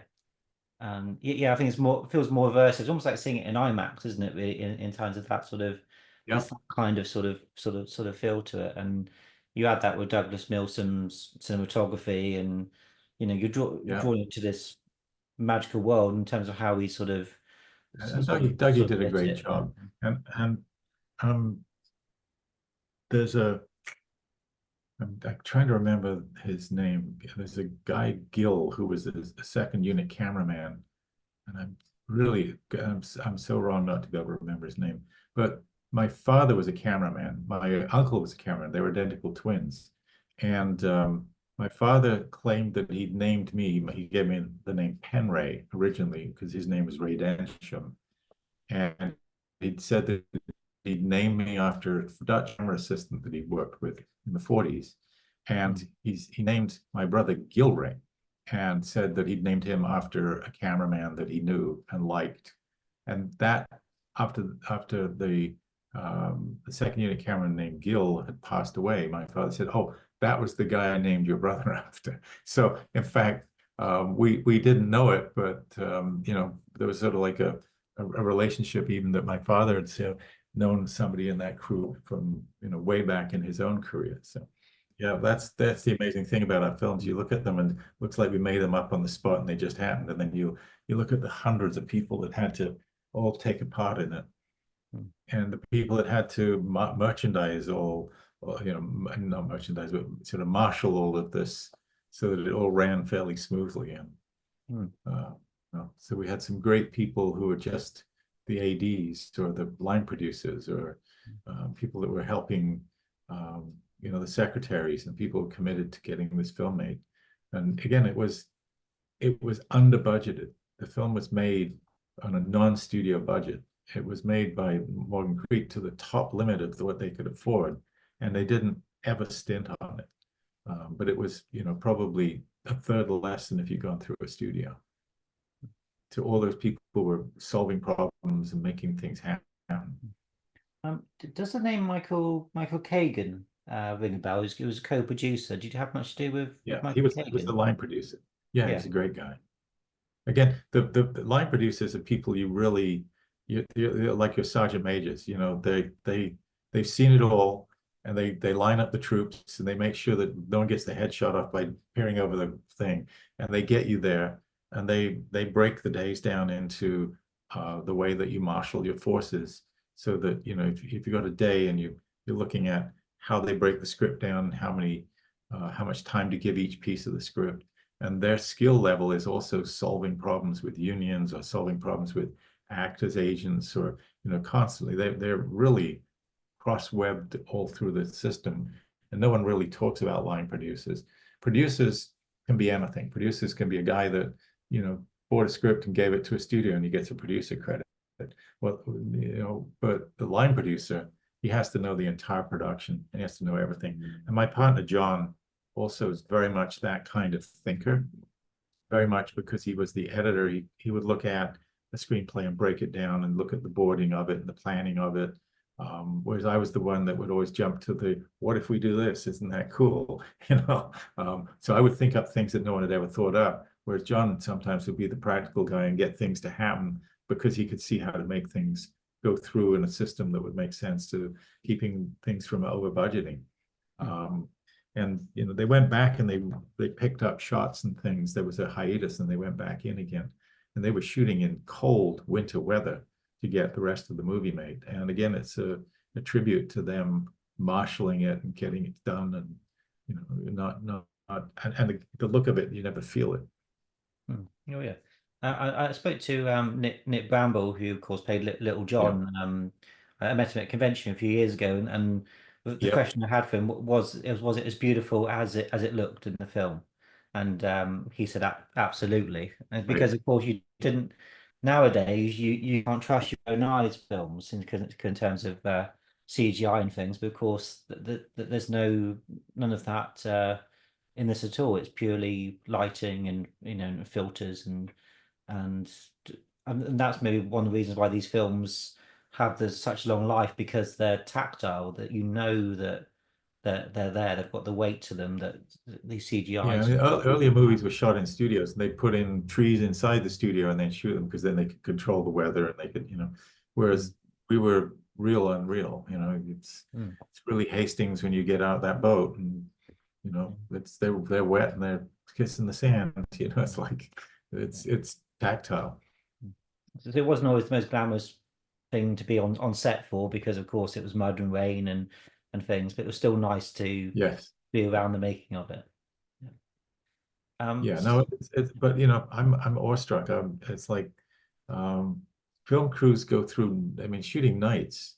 Oh my Mm, God, mm, when you're shooting nights, you're sleeping days and you don't sleep all that well. And you go out and when it gets dark, everybody's going to work instead of going home. And you go right through the night and it's cold and it's you gotta wait around until you can relight the scene. And so you gotta, and it's tedious sometimes making films. It's not exciting when you're doing the fourth or fifth camera angle and you're just repeating the scene over and over with the actors having to do the same things each time, mm, repeating them because they have to be perfectly matched so that you can edit them. It's a tough business. Um, what I always dream of is I dream of doing the mix because that's the end. You've done all the, I say, making a movie, solve a million problems, you get a movie at the end of it. And the mix is when you've got rid of 90% of your problems.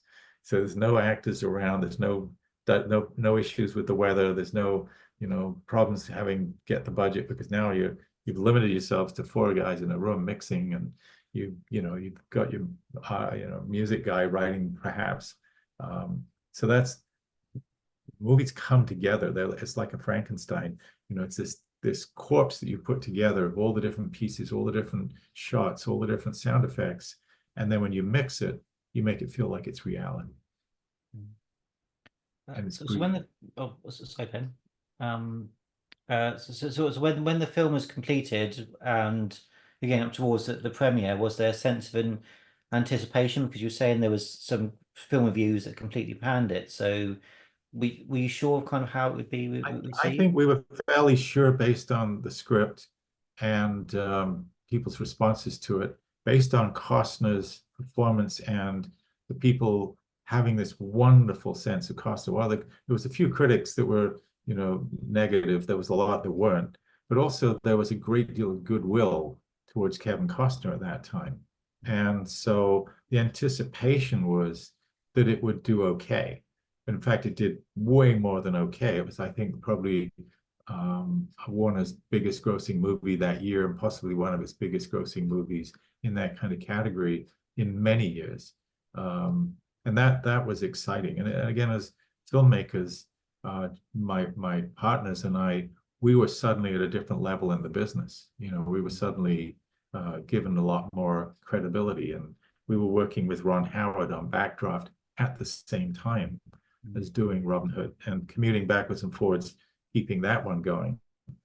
And I think Ron felt much more confident working with us because the Robin Hood material, he'd read the script, he could see, that we kind of knew what we were doing, and then could be his ally and his helper.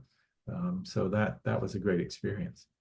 I'm still in touch with Ron Howard now and again, send him a note and things, and I still admire his filmmaking. I think he's a hell of a filmmaker. Oh yeah, yeah, absolutely.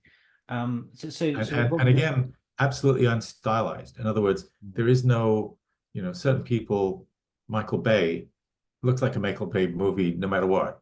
yeah. Mm, He makes these gorgeous, elaborate physical movies.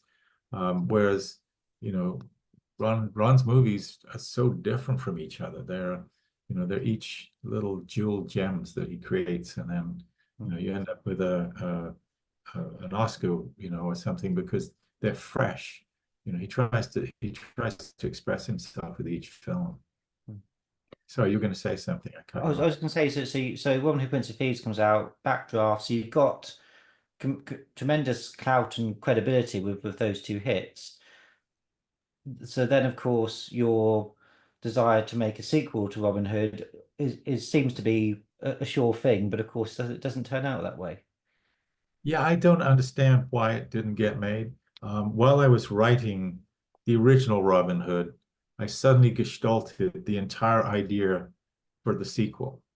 And so I spent like a day just writing that down, which was, essentially taking the Robin Hood team into the Middle East to go rescue Richard from a tyrant, yeah, sort of like a Hashishin kind of guy who was not Saladin because Saladin was a good guy. Um, and the idea of taking all the characters and having to reassemble them, having to go find Friar Tuck, having to go find Little John and put them all together and go out and being told that they were taking the ransom to get King Richard freed, and that King Richard didn't trust anybody else to bring in the ransom to get him freed from being held hostage. And then they get the king. So you get Prince John, who is setting them up, and they don't know it, but he's chosen to give them lead painted with gold, so that he's gonna claim that they stole it, and then he's gonna make sure his brother never comes back and he's king. And so that's the plot line. And then when they get to the Middle East and realize that they've had they've been cheated and that they're basically fall guys, they're looking for some money now to try and get Richard hostage free. And they heard about these robbers who have a large quantity of treasure. And so they set themselves up to go rob these robbers, go in to this cave and get their asses handed to them, their court. And then they discover that the leader of the robbers is Azim, and that he's the rightful heir to the throne of that area. And so Azim and Robin Hood team up again and bring down the bad guy and rescue Richard. That was the plot that came to me. Mm. And it always disappointed me that I was not asked to write the screenplay by Morgan Creek. I don't understand what it was, but there was a lack of enthusiasm from Jim Robinson for doing a sequel, and I've never understood why not. But I would love to have done it, and I think it would have been great fun. Yeah, because I think you only ever see this sort of version of, although your version is very different to other Robin Hoods, but it's always the sheriff. It's made Marion. It would have been quite nice to have seen other kind of adventures, possibilities. Yeah, I wanted to see an Englishman try and ride a camel. I figured I wanted to see, Little John try and ride a camel, and I wanted to see the dance of seven veils, and Friar Tuck falls over because the seventh veil comes off and he doesn't want to see it. I wanted to play with that, and I felt, again, it was putting a Muslim and a Christian side by side to right a wrong because he'd been overthrown. So again, it was an opportunity again to make the Muslim world positive and so and just there are mysteries in our business, and I liken playing in this to being somebody that loves a sport, and I just love being in the film business and making cameras do things, and but that sport is a bit like American football. You have to get hit, and most of the time you're not going to get to the goal, because you get diverted, you get put on the bench, you get injured, and so few movies get made. I say scripts are like sperm in Hollywood. They're swimming everywhere, and they're all looking for that egg of production. And when I vote on the Oscars every year, there's probably 250 movies that have qualified for Best Picture, which means only 250 serious movies have gone into the movie theaters out of all the thousands of possible ones that are out there trying to get made. And so getting any movie made is a miracle. Getting movies that actually succeed and get into the theaters is a miracle. Getting them, you can take years developing a script. Studios are very reluctant unless they get the right chemistry. They want the right actor, they want the right director, they want all these things. And when one element doesn't work out, they go back and rewrite it. And so it's kind of like snakes and ladders getting through Hollywood. You're constantly going down a snake and then trying to climb up a ladder, and you have to have passion, to have the patience to try and win over the studio people. You have to have passion because you want to win over the actor to being in your movie. We developed one script that was a wonderful piece. I won't name names, but we spent like 6 years working on the script. So we found a writer who'd already written a spec script that we liked. The studio liked it, but then they wanted to rewrite it. Well, that took a year and a half. Then they found an actor that wanted to play the lead role. So they wanted rewrite. So that took a year and a half. Then the actor wanted a certain director that he would work with. So then that director wanted changes and tweaks. Well, that took another year. And at the end of that, the studio said, great, we'll make the movie. And the actor said, well, I think I'm too old for this role now. And you go, hey, I got to play the game. I got to be on the field. And I'm so happy because I'm so lucky. I don't have to work for a living. I can go dream and I could, as I said, I could be, greeting people at Sainsbury's behind the counter, and not that that isn't a valid thing to do if you really love what you're doing, but I got to play and I've never grown up. I'm very responsible. I'm really articulate and I've taught myself all the things I need to know to do a good job at what I do, but I've never gone to film school. But I've taught at the University of USC Film School 3 times, which is supposedly the Harvard of film schools, and I love doing it. But I also have a chuckle. I'm this this silly kid that shouldn't be anywhere. It's like the Cambridge of Hollywood, and I'm out there teaching. Well, I think it was Steven Spielberg did a film school thing years after he'd made lots of blockbusters, and for his the main project he submitted Schindler's List Oh, for wow. his and needless to say he got a first class sort of degree, but I suppose Interesting. I didn't know that. Wow. but yeah, you either can do it or you can't, and there's only so much you can teach and learn. You've got to have that obviously in you in the first place. Yeah, although again, the business takes different things. It's like a spectrum of needs. So some of it is very practical and pragmatic, and you need people that are engineers and mathematical thinkers, and then you need the dreamers. And the dreamers actually have to be able to communicate to the mathematics because the mathematics will never get it unless you can build a bridge backwards to them and help them see what vision you need. And that's really what a director is doing is, taking an idea and realizing it through all the people that he needs in order to facilitate it. Mm, And that's sort of pretty magical. And you see people do it well, Tim Burton or Steven Spielberg or Ron Howard, and then you see other people that do one or two and then don't ever come back. mm, And I'm also very flattered. The University of Toronto is collecting my papers. I'm now being stored for for whatever posterity is. And one of the things they told me is, we want everything. We want birthday cards. We want all your notes. We want all your old scripts. We want all the things you wrote and it failed. And they said, we just don't know what people will want to see in 300 years time. And they're collecting all our old films and, they're archiving all of that. And I've been seeing 16 mil movies digitized that I haven't seen in 40 years, which is such an interesting process. So I'm very gifted. I'm so lucky to play. And, I had the partner I had, John. We went through,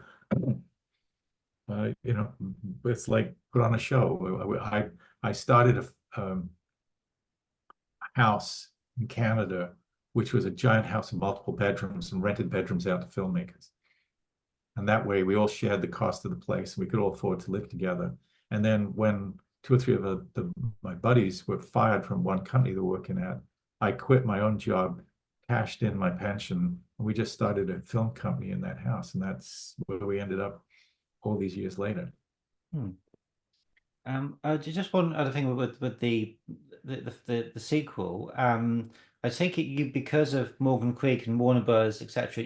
being involved in the first one, you couldn't shop the sequel around in the same way because it was No, kind of tied to. I'm the only person that can't do a Robin Hood. It's my joke, Mm, because when you sell a screenplay to a studio there or to a production company, they buy all the rights in perpetuity in yeah. all forms, um, ever to be invented.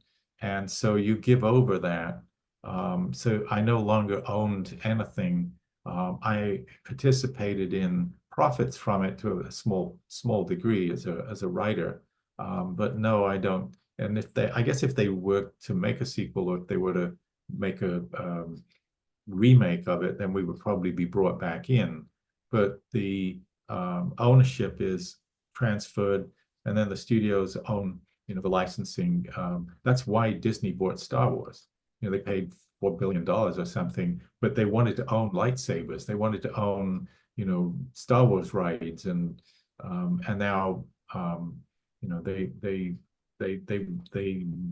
want every perspective because they may want to turn it into a TV series, or they may want to turn it into something else that they merchandise. And so, yeah, we as the writers, and I'm hyphenated. I'm a writer, director, producer. I used to think of myself just as a filmmaker.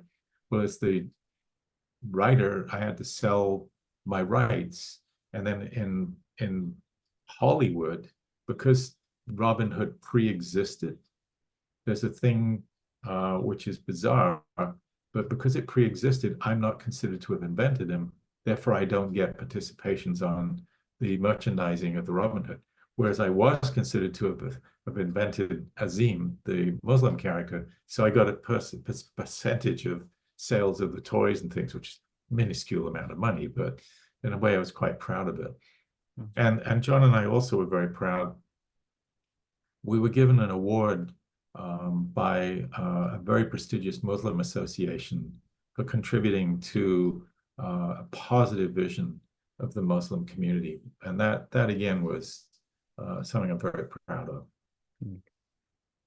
Yeah, it's always nice to be recognized, and especially for an organization like that, to sort of realize that you've made a positive impact. And I think certainly, as you said, for certainly more sort of recent times, you've had this sort of villainizing of Muslims, and so to have them show represented in a positive light, is always going to fight prejudice and help to create equality. So you were kind of doing something, perhaps not always consciously, but you were kind of sort of uh, It's quite uplifting. important And again, aspect. Yes. John and I worked together on a number of things. One of the things was I discovered a character here called Harriet Tubman. And I was watching a TV show, which was a quiz show, and it said, who was the only woman ever to lead soldiers into battle in the Civil War? And I go, who is that? Because it sounds fascinating. And then I started to investigate and found there was this slave who was injured when she was 6 or 8 years old and had visions. So it was literally hallucinations, but ended up becoming the leading slave escape artist. And she would lead whole groups of slaves into freedom on going north into Canada. And we ended up where we started developing a film on that in 1990s.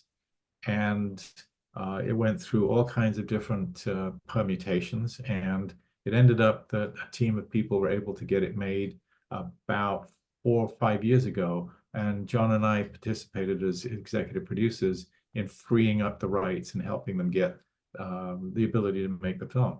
And this woman is such an important character, literally a literate woman who ended up becoming one of the biggest heroes in terms of Black history. And they're talking about now putting her on the $20 bill. But we were fighting to get a film made about her because of the altruistic strengths of that woman. And I'm very much attracted to her story as something we wanted to share in America.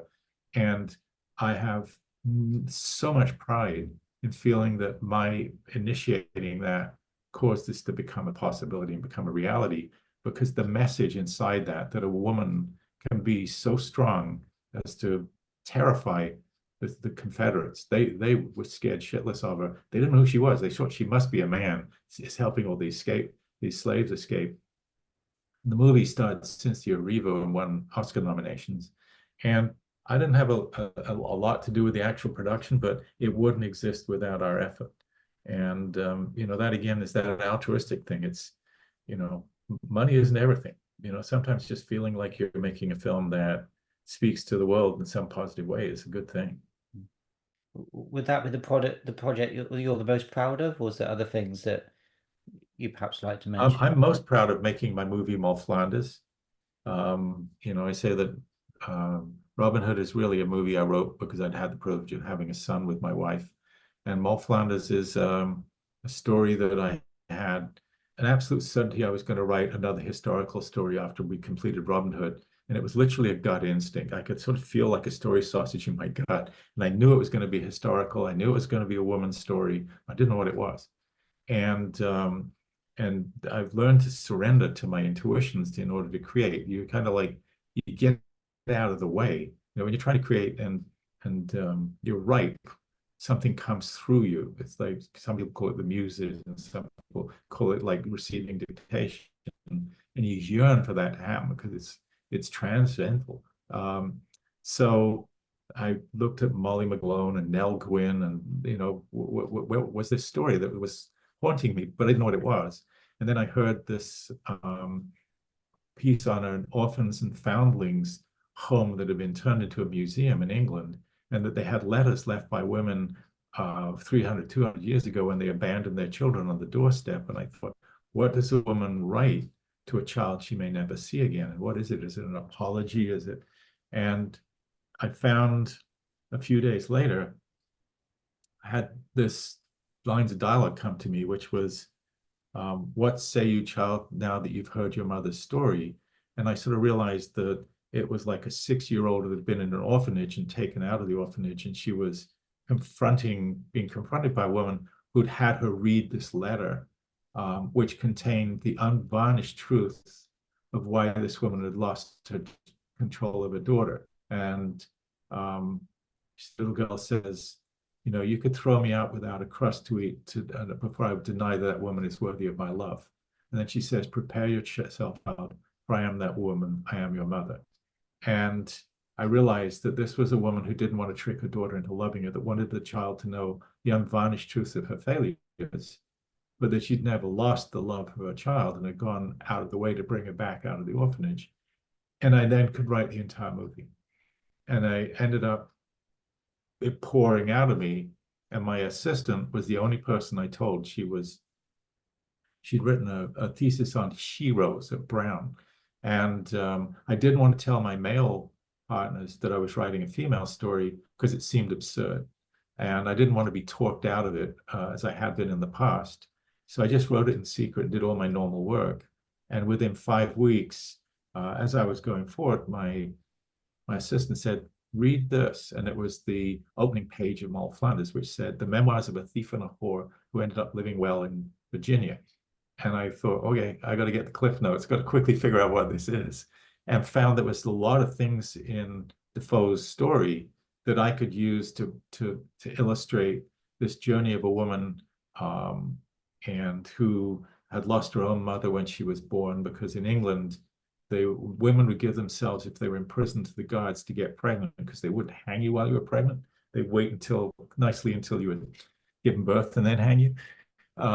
And so I thought that was my starting point, and was able to write a philosophical story about a woman struggling and marrying an artist who's struggling with his own identity, and use the character of Moll Flanders to carry this all through. And I was able to get it made. And there's a birth scene in that movie, and I cry when I watch the birth scene, and it's metaphorically my daughter being born. And the movie is about women not having to be perfect to be valuable as for absolutely perfect terms of love and value. And that's my way of saying that. So didn't make a lot of money. But with Robin Wright performing and Morgan Freeman playing one of the key roles, her ally, I created a movie that I thought was beautiful. And when I'm on the set, John says to me, "How come you're constantly writing movies where people don't have mothers?"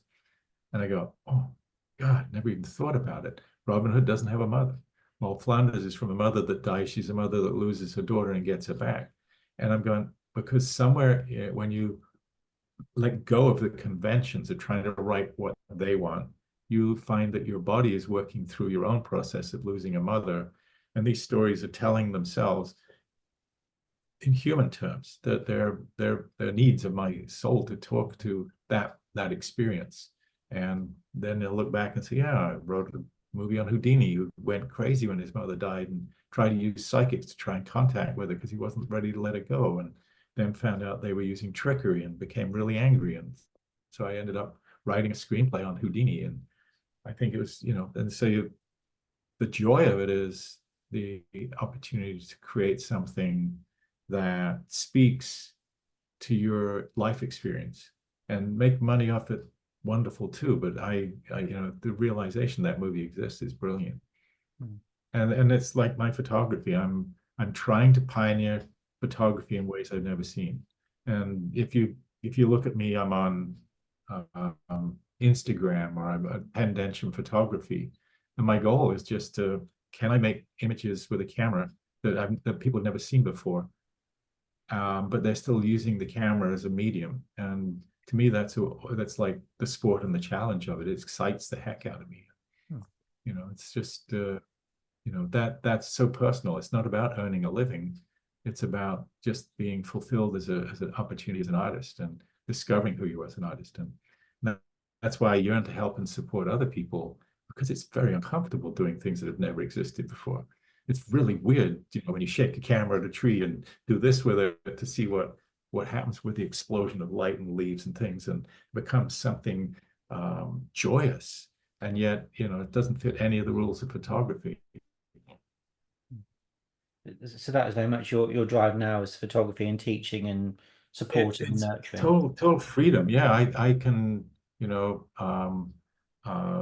my drives are many, but I spend a lot of time communing with other people, and I will do master classes, and I did a master class for the David Lynch Film School recently, and I'm just, so I enjoy reinvesting my knowledge, as long as I'm not a pompous asshole telling people what to do. I'm really never want to tell people what to do. What I want to do is to give them emotional armor to go out and do things that I could never invent. That's my goal, is to say, listen, go try this shit. If I can do it, probably you can do it better, you know. Um, and then the photography is just, it's freedom, because there's no studios, no budgets, no one telling me what to do, and I'm just playing, and it's very zen, it's very flow state. And then, as I said, there's a couple of films that I'm trying to get made that I still believe in and have values. Um, and they'd be fun to get made. One is about a kid who is lost on an island, is stranded on an island in the Pacific by illegal fishermen, and he's 4 years old, and he grows up with dolphins as his only companions. And I call it a wet Tarzan. And an oceanographer and his granddaughter come to the island, and she doesn't want to be there. She hates the environment, and the young kid doesn't trust humans, and it's how they learn together to preserve the oceans. And because of his knowledge of dolphins, which he doesn't speak Dolphinese, it's just that it's a biological logic that he now knows and understands them. And that to me is, again, it's an opportunity to make a movie that speaks to the preservation of environment without it being a lecture, just to be an experience. And the other one is a story about a detective with a giant tragedy in his past that he happened because he tried to do something good. And he's haunted investigating the murder of a Navajo artist with a Navajo tribal policewoman, and how he learns about the beliefs of the Navajo. And as they investigate the murder, he gets to build a sense of values for their belief systems, and she gets to learn about her own freedoms because she's struggling with her own sense of worth. And it's two people that are damaged by life, but as they learn from each other, there's no sexuality. It's they learn from each other's discipline and morality, and it helps them become the people they would have been if those damages hadn't happened. And the environment of the Navajo fascinates me. I've had a fascination with Native American culture and their beliefs in themselves and their attempts to keep their heritage for since I was early 20s. So, and those are worth going out and putting my time into. Neither one are you going, well, that's worth millions. Well, maybe the dolphin one could be, but but it's not about that.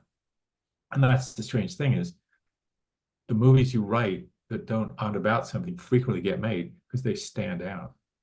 And an actor wants to be in something that's fresh, that challenges their skill set, and also says something. Well, I think that's the thing with the projects you just talked about, that they seem very fresh and they're like, oh, I haven't seen that before. I haven't, that's, I think that's kind of the, I can see why And you're yet keen to work with them. I've been working on those for years, you know. And that's this thing. We're all swimming around with our scripts, and that's why I won't give up on them. In fact, they won't let me give up. The stories are, I tingle when I do it, and I will polish them now and again to try and get rid of things that, more cell phones now, because it's more normal to have cell phones. So now, so we'll go through it and make sure that it feels immediate and still alive, and it hasn't got dated. Um, you know. I imagine things like cell phones make just certain dramatic scenes far more difficult because, so, how does somebody get out of this? Well, they just pick up the phone now. And so Yeah, it's like, or I can research something instantly. I don't have to go, driving the car over to this place I can just call up, or I can look at their Facebook page. But there's still so much of what you're writing is really about human emotions. And I look at stories in a three structural way. One is the thesis. What is it you're trying to teach the audience? And you don't necessarily know that immediately if you're writing on instinct. And then you have, what is the nugget? What is the actual journey that the character is making as they go through the story? And then the external story is the thing that the skeleton of what they're going through, the building that they're going through as they're learning about themselves. So in Robin Hood's case, he's a spoiled brat. He ends up at the war because his dad told him not to. He did it anyway, and he thought it would be exciting. And then he realizes that he's brought his father down by not being there when he needed him, but he's still arrogant, and he won't admit it. And then he ends up admitting it and confessing, and then he ends up being willing to die to rescue the woodsman and to give them a life, and give their children a life. So that's his journey in the movie. And that's what the movie's really about. All the rest of it's adventure, but that's what you're actually learning from when you're watching it. And so when I write stories, I make sure that internal adventure, which I call the nugget, is the thing that the story is actually about. And an example of that is, and I create nuggets so I can teach people this so they can understand it. A guy's getting married, and as he's getting married and the planning is going on, he's getting more and more into his fiance's life, and he seems like he's almost interfering all her choices. And then she gets to a point where she just feels like she's going to be suffocated with him, and she wants to call off the wedding. And then he says, "No, you don't understand. My mother left the family when I was 5 years old, and I didn't love her enough so she would stay with us." And she says, "I'm not your mother. You have to free me. Love me and free me." And so the choice is then that he has to let her be and realizes that he can trust her not to leave him. And it's beautiful. yeah. But it could be on Mars, it could be anywhere. But that's the journey of that character. And so when you look at scripts from that point of view, it makes it easier to see that they have an emotional purpose to teach human beings about overcoming mistakes in their lives. You're watching to learn how strategies they use and which ones are successful and which ones aren't. And you're making, even James Bond, do I go in this room and lay this lady, or do I go here and chase off, go off to Blofeld? We're making decisions each time with the characters, but with stories that have an emotional journey to them, which is why a lot of the Marvel movies aren't working at the moment. They don't have emotional journeys. The characters are the same every time, and they're predestined to succeed. Well, we need the risk and the change, because that's what we're actually studying. When we're watching that actor's face, we're watching what calibrations they're making, why they're making them, and what would we change in ourselves as a result of learning from them. And if they're not making changes, if they're not struggling, there's nothing to evaluate. And there's this statement that all drama is conflict, which is we pay attention because there is change and risk. And I say, no one would remember David if Goliath was 5'6". You need struggle, and then you're learning from their strategies without having to actually go through it, which is how as a group learn from each other. I'm speaking to director Nicholas Myers tomorrow, and he Oh was yeah. um when he was making Star Trek 6, Gene Roddenberry was very kind of against some of the prejudice and conflict and things in the film, because he had this vision of the future that was there was no conflict. It was kind of everybody was Right. living to, and how do you make a film about that kind of conflict? So it'll be very interesting to go through tomorrow with him about that. But whether it is, let's say, in space or in in 12th century or whatever it might be, you've got to have those fundamental story elements to work with. Yeah, and they say there's only 6 or 7 different plots, and they're only the things that, mating stories. Do I get the girl? Do I get to survive? And then there are, do I get to avoid being eaten, which is George Jurassic or Alien? It's like these plots are very simple, and we keep repeating them because they're primal to our existence, and they're wired into our biology. And If do you you think can't it's reproduce, yeah. you're some of the other sides of biology is just this fantastic thing. We're the evolutionary successes of thousands of generations.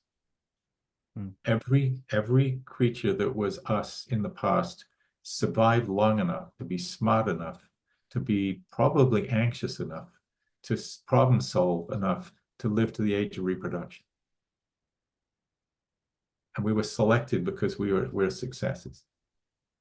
But we also, with that comes anxiety, which is a radar for what can fuck us up. yes. Yeah, we could talk ourselves out of things that we should do because Yeah. of, and yeah. Do you think that filmmaking is more difficult now than say when you were in the Robin Hood days, or is it kind of always the same problems, the same executives? Is it kind of I think if there was a script that I wrote that was considered a spec script and it got sold, then you've got like a 1 in 5, 1 in 8 chance of it getting made if it's mm, bought a big spec thing. But in the development system, it's all to do with, can you get a star attached? Can you get a star that the studio wants? Can you get does that star want to work with the studio? Did they screw him over on his career when he was coming up? And there's all these other things that are going on. It's really like a lottery, and the people at the top, even the Spielbergs, don't get everything made that they want. They're still developing maybe 10, 20, 30 pieces to get one made. They don't talk about that, but you'll see that he'll buy a book, and then you'll see, he went for years and years on Schindler's List, going through writer after writer before it got to a point where he was willing to make it.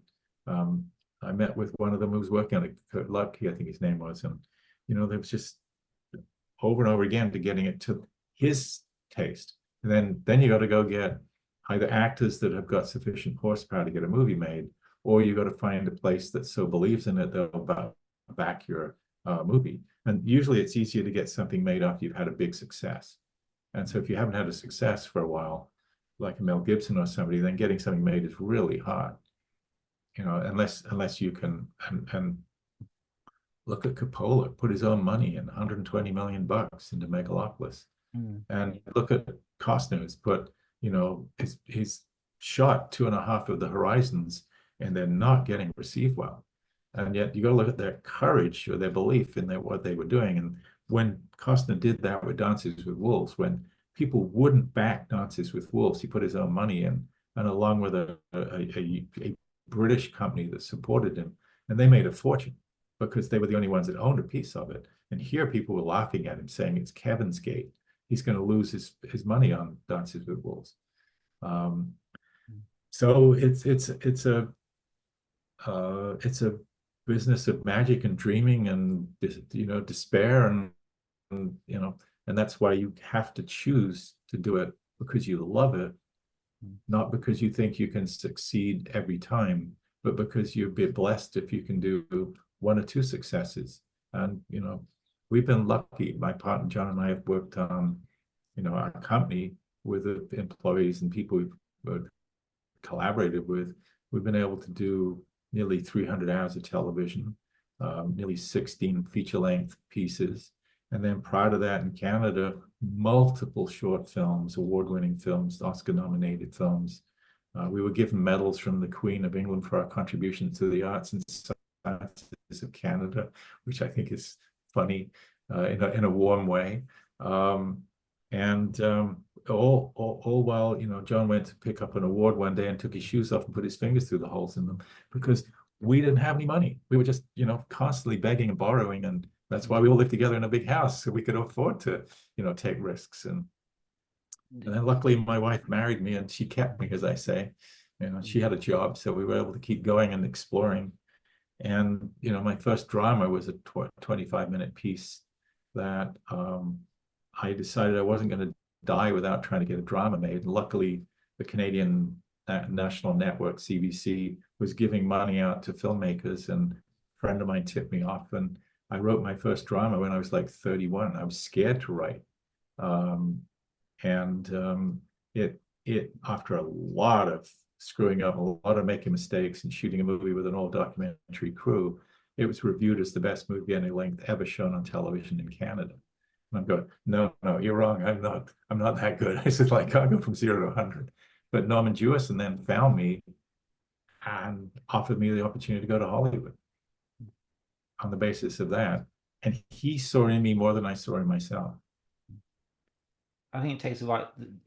We all need. I think no matter how confident or arrogant some of us are, we need somebody to believe in us. And I think that's maybe the difference between some people that succeed or don't is that They could be encouragement. brilliant people, and also you see some people that are forced by their parents to go into the family business, or be a doctor because that's always going to make you money, but their heart is in doing something else. And I'm just lucky. A lot went wrong. I had a terrible upbringing in my teen years, but it emancipated me and let me go out exploring. And when I left England at 19, I managed to photograph the Rolling Stones. I'd sold articles to National Camera magazines. But they were very infrequent, not enough to live off. And I thought I was fleeing the can. I thought I was a washed up failure at 19, and then discovered a country. I was young, and I didn't think I was young here in England, but also they were giving money and grants to young filmmakers. They were giving money to people, and the CBC was giving opportunities to people to make short films and saying, we'll give you a contract. Go make this little movie that you want to make. And the difference was amazing. And it's again, it is helpful to have allies. Because I would go to John, is this idea stupid or what? And it's like John, not so bad, So like how Robin Hood came about. And what was it like photographing the Rolling Stones? Well, I was 17, and I talked the BBC into a teenager's view of the Rolling Stones candid backstage, and I went backstage, and they were very open. Um, I looked at some of those images the other day. Keith Richards looks so young. He looks like a baby, and he's got his perfect skin. He looks like the youngest of the group. And Brian was there, and Brian is long gone. But it was very exciting. At that point, they were performing at the Gaumont in Southampton, and there was women and fans all around the theater. If you put your hand out of the window, women screamed. They were so excited the Rolling Stones were there, and they were very decent, polite. There was no strange, where do you want me? How would you like me? And it was, and then I photographed them on stage, and the images would they were filmed and then cut to Get Off My Cloud, and shown on BBC. And the Queen's Award, did you meet the Queen? Was that, or was it? Kinda, yeah. It was the Jubilee year, and it was the Queen was giving awards for arts and sciences, and we filmed her at a horse racing event because she loved horse racing, and we had also made a number of films on horse racing because we found that we could get funds for that. And John loved horses, and he could actually read the racing form. I just thought they looked cool, and so we were sent out of the blue.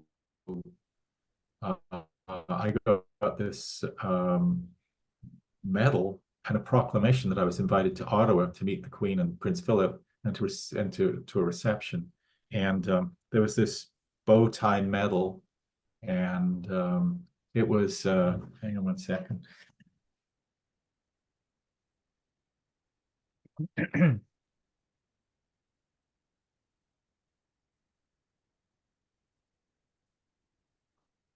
Here it Oh, is. lovely. Yeah. And there's the Queen.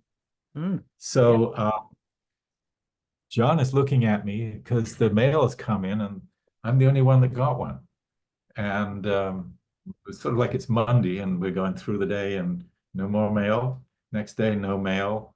And at the end of the week, Friday, an envelope arrives and he opens it and there's a ribbon, there's a pin, there's the gong, and there's the proclamation. And he goes, look at that. They're just throwing them in the back in the envelopes now. I guess it's because I'm W and you're D, so they're getting down to the end. And I'm well, at least you got your medal, at least we're invited to meet the Queen. And um, unbeknownst to me, he goes and takes my medal off my desk and gives it to the secretary with his ribbon and his gong and the pin. He says, make mine look like pens. And so she, over the weekend, carefully cut the ribbon and cut it and sewed it. And she managed to make a reasonable replica of this, making it fit. And then on the Monday, he came up to me and showed me, and it was a little wonky, a little off, but it didn't look too bad. And he said, look at that. Now my medal looked like yours. And I had this sudden realization. I said, John, they think I'm a woman. They think I'm Penelope.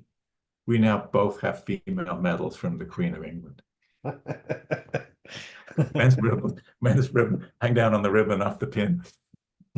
So John still has his medal. It's a little wonky and it's a little sewn up behind by the secretary, but it's not, none of us have ever worn our medals. So we went to Ottawa, which is the capital of Canada, and we were at this giant reception, and there was the Queen, and she sort of waved at us all, and we all had dinner together. And Prince Philip made fun of me because I had a beard at that time. I met Pierre Trudeau, but I also ended up sitting next to a guy called Sir Philip Moore, and Sir Philip was the Queen's royal secretary. And I told him that we had the Queen in this movie that we shot, and also we'd made a number of films on horse racing. And he asked if I would send them to Buckingham Palace for the Queen to look at. So we ended up sending the Queen our movies, and I was just going through our archives because the University of Toronto is collecting all my stuff, and I found these letters from Buckingham Palace thanking me for showing the Queen our movies. So again, what an adventure, it's like, what a life to live. Oh yeah, that's wonderful, wonderful stories. But just to wrap up our rather wonderful conversation, do you have any one or two memories of some of the cast? 'Cause of course, Morgan Freeman, you worked on a couple of Yeah, occasions. well, Morgan was brilliant, and I looped Morgan after we were, before the mix, and I just decided he was a really nice guy. And when I'd finished writing Moll Flanders and gone through getting the studio interested in making the movie with me, they said they would make the movie if I got two major stars. And I thought, who doesn't scare me? Because I'd never made a movie of this scale, and I wasn't certain about my own skills. And I thought, Morgan doesn't scare me. So John, who was much closer to Morgan than I was at that point, said, I'll send him the script. And so because Morgan knew me and because of the Robin Hood experience, he read the script and he phoned me up and said, Pen, I think your words are poetry. You can tell people you have Morgan Freeman for your movie. So that's the kind of guy he was. And when I had him, then I asked the studio who they would want as Moll Flanders. And one of the names they said was Robin Wright. And she was the only one I felt was appropriate because she was American, but she'd also appeared in a movie in Ireland where she had an Irish accent, which seemed perfect. And so I was fairly certain that because Morgan had signed off on me, that meant that she had a sense that I was probably all right. Plus, she'd read the script and she felt obviously that that work was a way of identifying what kind of person I was. So working with the two of them was really a wonderful experience. And I had made a direct statement to myself that if I screwed up this movie and it wasn't any good, that I would never go direct again. And luckily, once we'd gone through all the normal hiccups and bumps, the movie felt really good to me. And I got permission from the head of the studio to dedicate it to my mother, which I felt was kind of like coming full circle. So Christian Slater was somebody that I loved as a person. He was great to hang out with, just a regular guy, unpretentious. I'm just looking down the list. Alan Rickman, I didn't spend a lot of time with him. He was a little distant from me. He was shooting a lot of his scenes when I wasn't necessarily there. I felt there was a lot of warmth in some ways. Michael McShane was, just that character that you expect him to be. But it was a community. That was the interesting thing. You really felt like they came together as a group to make this movie, and they were enjoying themselves. Specifics, I don't know. It's sort of like John probably has more specific actor stories because he was, digging them out of, as I say, up to his ass in mud and arrows. Mm. But we had great people on both sides. The props guys loved the movie, and they brought everything they could to it. The design of the clothing I thought was brilliant. Another thing I can show you. Mhm.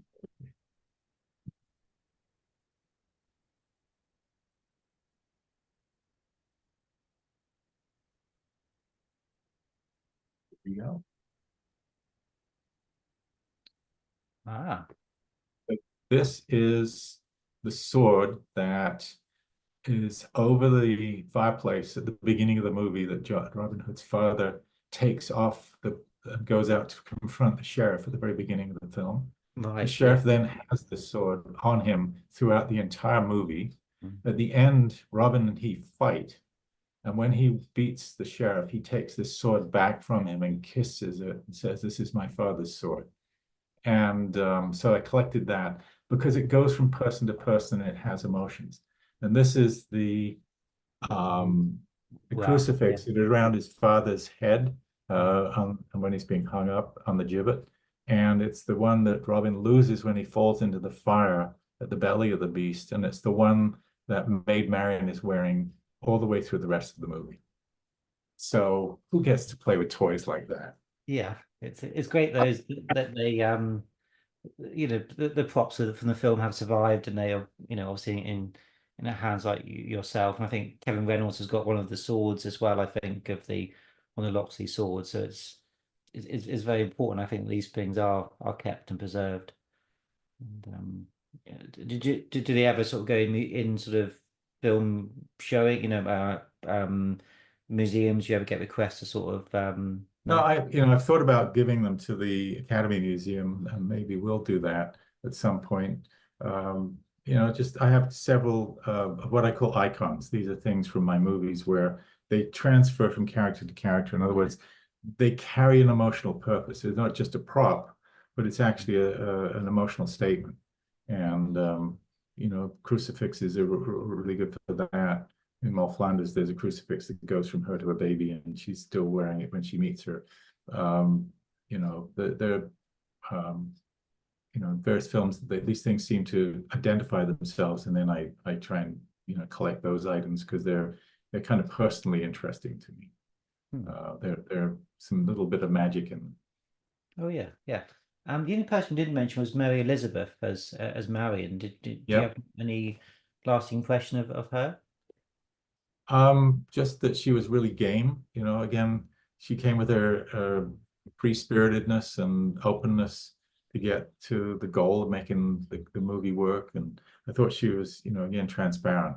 When you're writing a character, I can't write for an actor, but you hope that your actor will be someone that increases the qualities of what you've written to become something more than what you created. And she did that. And you know, her role is pretty small in the movie. It's still the movie is still fairly misogynistic. It's not. It doesn't give her strong female things to accomplish. She isn't changing the plot. She's a bit lady in distress.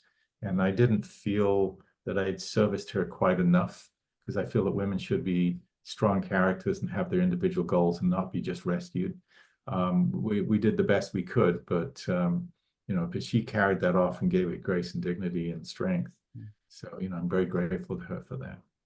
Because she's a very strong character in the film, but I suppose you've also got to bear in mind that the times in which, you know, the role of women at the time, so you've got to be strong, but also to the point where it doesn't think, well, hang on, that's not what happened. So Yeah, it's, and her strength yeah. is in her dignity and her courage and you know the willingness to stand up to the sheriff and Mm. um, you know she never lost the right tonalities of that personality. And I think one person I want to mention on the crew, Paul Weston, the stunt coordinator. Yeah, right. I know it's his. I know Robin Hood is one of his favorite films, and we haven't talked about Robin Hood together, but we've talked about other things. And he claims to have come up with the idea of Robin and Marion coming down the tree house, Yep, so because they thought, well, how do we get him down? And he thought, well, we could do this, and also Will Scarlet's There Was a Young Man from Nottingham who tried to cross the right, river. Apparently that was his. And that's the only thing that actually grates on me watching the film actually is Christian Slater's Ham rather than Nottingham. So right. and that might be just his perspective on it, you know. Well, you know, it's But, it's it's a it's a dilemma for people that know, but most of the audience will never know. So you know, it's like one of those things you do the best you can, and you know, we were moving very fast. You know, there were days when we were giving the pages out to the people as they were working on the day.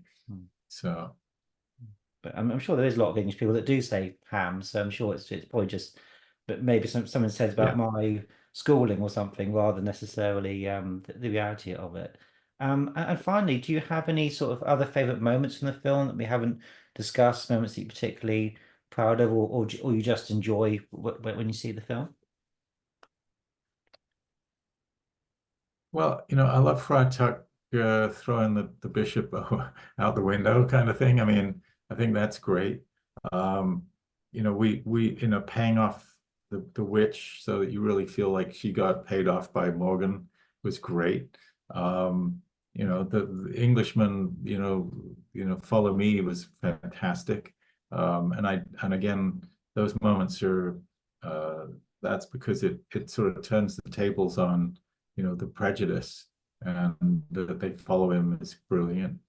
Um, I just and again, as I said, some of the shots, the simple shots that evolve that Kevin designed were really fun to watch because you look at it and you go, I couldn't have thought of that. And that's when you're watching something and you're going, oh, this guy is cool. He's got some really great ideas, and so you realize that again, you had chosen the right guy. The vision wise, he really had it down. Yeah, I think it's one, as you said before, it's one of the films that And everything you know, works works together. I'd say that the birth scene is probably the most emotional scene for me Yes. that it got in there because I feel like, and then absolutely unforgettably is getting Sean Connery. I mean that to me, the sitting in a movie theater when the audience isn't expecting it and realizing that I was right, it is a piece of film history. Um, that's pretty much the magic of Hollywood again. It's not about money, it's about what did you do and were you right? And you took the risk, and it was embarrassing, in some ways, begging, to have him for no fee, the head of this largest agency, and trying to dissuade the guy that this was the thing that he should do. Mm. I'm only doing it because I desperately wanted to preserve the integrity of the movie that I had this vision for it, this purpose for it, Mm. and it gave me the courage to fight, and we pulled it off. And again, we pulled it off, but someone else negotiated the final deal making points. I initiated and they closed. Um, and that again, it's a team. It's a team. The movie's better than each of us, and it got that way because all of us put things into it. Yeah, I think I like it for, well, obviously the cinematography, the music, the lightness, the darkness, the comedy, the drama. It's very quotable, the script as well. And you know, you do sometimes quote these things in real life, and you know what you're quoting, but people don't have a clue, or you're Right. quoting it with a family that do know it, and you're having a little chuckle to yourself. So I think it's one of those films that is perfect from start to finish, and is a timeless quality, of course, because of its being a period film as well. And I think it's going to be one of those films that people are always going to be talking about, I think. That'd be fun. I'd be very grateful if it survives, outside of my life and keeps making people feel good. I've got a feeling it will, especially, with the new 4K, it looks fantastic, and it's Yeah, I haven't seen it at yeah. 4K, so Hmm. I was sent a copy of it, and then I gave that copy to the guy that suggested I should write the movie. So I Oh, said, "You earned yeah, this." yeah, yeah. Well, that's a nice thing to do. Yeah, yeah, yeah. It's. I think it's just going to sort of, well, I've enjoyed it for 30 years now, and so and a new generations discover things. That's, I think, that part of the beauty of film is that we show them to our kids and etc. So Bond 60 years, and there's fans that are Yep. 10-year-olds watching Sean Connery and stuff. So is it kind of weird to kind of have an immortality in a way that your words and is, or do you, I suppose not, is something I guess you sort you of always just think get about, used but to it. Well, I'm surprised in a very glorious way that it's still alive. So few movies aren't. I mean, it's not Lawrence of Arabia, so I'm not, I'm not thinking that it's a great step forward in the craft of making film. I think it's a good step forward in the craft of entertaining and in carrying a message that no one else needed to know how to carry. In other words, it wasn't that the director was going, "Wow, I really got to put a Muslim on the screen and make him look good." Wasn't thinking about it. I was the one thinking about that, and he made the character work, and the character worked, and then that idea worked. And as I said, John, held together the movie to get it launched. Without his putting himself right on the line, the movie wouldn't exist. And I'm in a strange way grateful that Kevin Reynolds left the film because when he left it, we took it over and we made the film more like the things that we felt and I felt about our philosophy of filmmaking and our philosophy of the purposes of the movie. So, in a strange way, because he had to move on, it gave us back the movie, and so like as a writer, I was back in retelling the story through the dailies and through the edit and through the mix, and that's really cool.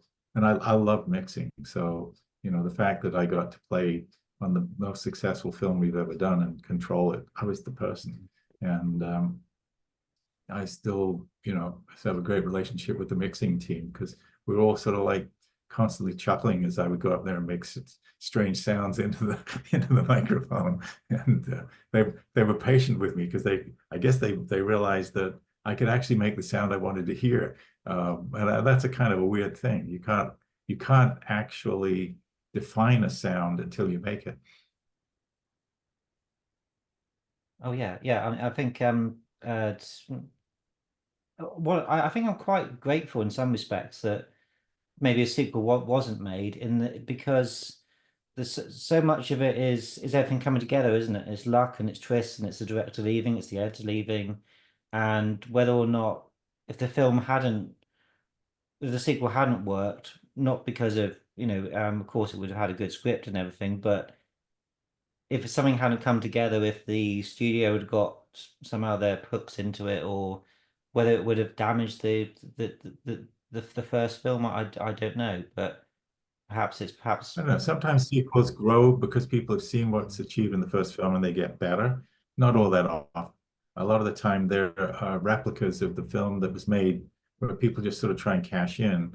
Mm, I'd like to think that because we would take the characters, it's a figure ground relationship. If you take English people and put them in a world they've never been to, they suddenly become fresh again. And that was what I was yeah, hoping, yeah.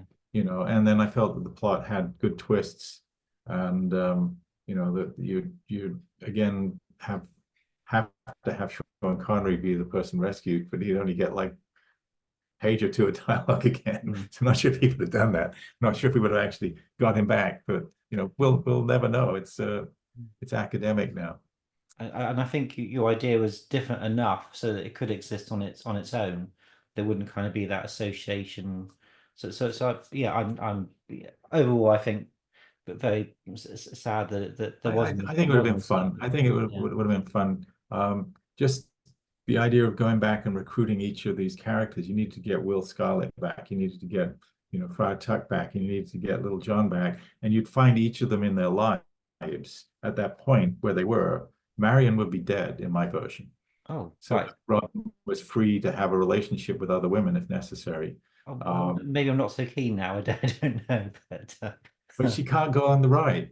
well, that's the thing. Is yeah, you got to kind of create the drama again, haven't you? The conflict, the interest of it. Yeah, so it's Yeah. there's no more boring Yeah. than Although, yeah. we did work with some Mm, people that were asked to evolve potential script, but yeah, I was not given permission yeah. to do it. And I think it was because they didn't want to pay the money. I Well, think that there yeah, was yes, yeah, yeah. it would have been a very strong opportunity for me to be able to lay claim to, the normal thing in our Hollywood game is you do something very successful and you get paid well the next time. Mm. Uh, so they didn't want to do that. And I still don't understand because I really think Costner would have done a great job. And it's also possible that Costner didn't want to do it. It's not something I've talked to him about, Well, but I was going to say that because he'd never actually done a sequel. I think he came close to doing a second Bodyguard film, but he's never actually done one. So I don't know whether he would have done. Or I don't I know. don't know. We Um, it's one of those lovely imponderables. mm, But I'm happy to share the story because it's sort of I always felt the story was quite strong. mm. Yeah, I think Morgan Freeman would have come back. I mean, that's my gut that because of Oh yeah. he seemed to really Yeah, bring Morgan that Morgan up. wanted to ride horses Yeah, more. yeah, Morgan liked riding horses. It was good for him. mm, Uh, yeah, and I think, a lot of the people would have come back. mm, There's opportunities for, Friar Tuck would have been great. I mm. think he would have had a lot of funny lines and a lot of sincere things and Little I was just, John. oh yeah, yeah. And some of them would have to die, but I don't, so somebody's got to go, just to set it up early on so the other ones are all at risk. Because that will affect your emotional reading of the first film, wouldn't it? I don't know whether that would have been, it, it's difficult to imagine a different kind of sort of situation, but I don't know if I would I don't know, but I think it would have been very interesting because you haven't no one's taken that Robin Hood story and whether Robin Hood would have died or something, because obviously in the myths he does, so that could have Yeah, been quite an interesting. as far as his arrow can go, right? You bury him at the end of the arrow. Would you have killed him in the film? No, No, so no. we could have had number No, three, four, five, I would and have, because again, you want to take the risk and make sure that the film has a darkness to it. mm, I would have taken somebody early on that you really cared about and had them do something heroic to protect the others and die that way. And then yeah, that way you pay them off as valuable characters, but it also put the thing that this movie's not going to play fair with you. And therefore yeah. you're not going to be, in that horrible thing. Everybody's going to succeed no matter what. No one's going to get hurt. Mm. I was just thinking But that sorry, Pen. sorry, so but that's sort of academic now. Oh yeah, yes, yes, yeah. I do like those kind of sort of conversations. Do you have any final thoughts to wrap up before I let you go? Um, uh, I have a book on screenplay writing, which I don't usually promote. I always get accused by my publisher of forgetting that I've got one. That I have a website for it, which is writingthealligator.com. And my goal is, and you can also download through our publisher a free book called A Creative Person's Success Manual, because my goal was to write those to help emancipate people like myself. It was the book I would have loved to have read that would have helped me feel that I could take risks creatively. And the gift I've had is people like John, freeing me to write and to see what comes out of me, and not making demands that I should hit a certain set of goals, but can I create my own unknown future till it becomes a reality? Can I create a dream out of like an idea that's just a story sausage till it becomes something real? And those things most books don't teach you. They don't emancipate you to go explore. They say, well, this is supposed to have all this organized. You're supposed to have these characters, you're supposed to have these plot points, and it's like it just chokes you, because that's not the way creativity happens for a lot of people. And my just like you're thinking about, how do I get to this guest, and I have to use all these different tactics until I can find the right one. And it's not like you do the same thing every time and that's going to pay off, because if you followed someone else's rules, you probably wouldn't get there, and then you get depressed and think you're a failure. And I think there's a lot of people that aren't failures who just didn't get to play. And we and me, I have dozens of scripts that didn't get made, dozens of them, and some of them are really cool. I wrote Gulliver's Travels with Arnold Schwarzenegger attached, and the studio head said, it's a really cool script, I don't know why I'm not going to make it. And you go, well, okay, I just spent a year and a half of my life doing that, but okay. And so those are the things I just want to share, the normality of it being, life is a sailing ship, and yet we keep looking over the bow and seeing people go by in what we think are motorboats, and they seem to be traveling much easier. And we're tacking and putting the sails up and down, then we get in a storm and we have to sew the sails up. It's like, oh my God, we're also, no, 90% of what we do is going to be the same. We're all struggling, we're all trying to figure it out, and we're lucky when one of them comes off. You have to find other reasons to be in this game. You have to find, as I said, the idea that the few films we've made that really speak to values, being part of Harriet Tubman's story. Another one we did was called Last Full Measure, which we helped support. A director had a vision about getting a Medal of Honor for a medic who had demanded to be let down into a group of men who were surrounded and saving multiple lives. And their journey to getting him recognized the Medal of Honor, because it's such an altruistic show, made no money, spent years and years and years working on it, but the movie got made, and I feel so good that it got made. It's different reasons. You find your own reasons that give you the power to keep plugging away. Whatever reason you're doing what you're doing, you have a love of the film world and love of the people, and you obviously do your research, and it's someone else was to tell you you have to do something else, you go be like being put in a box.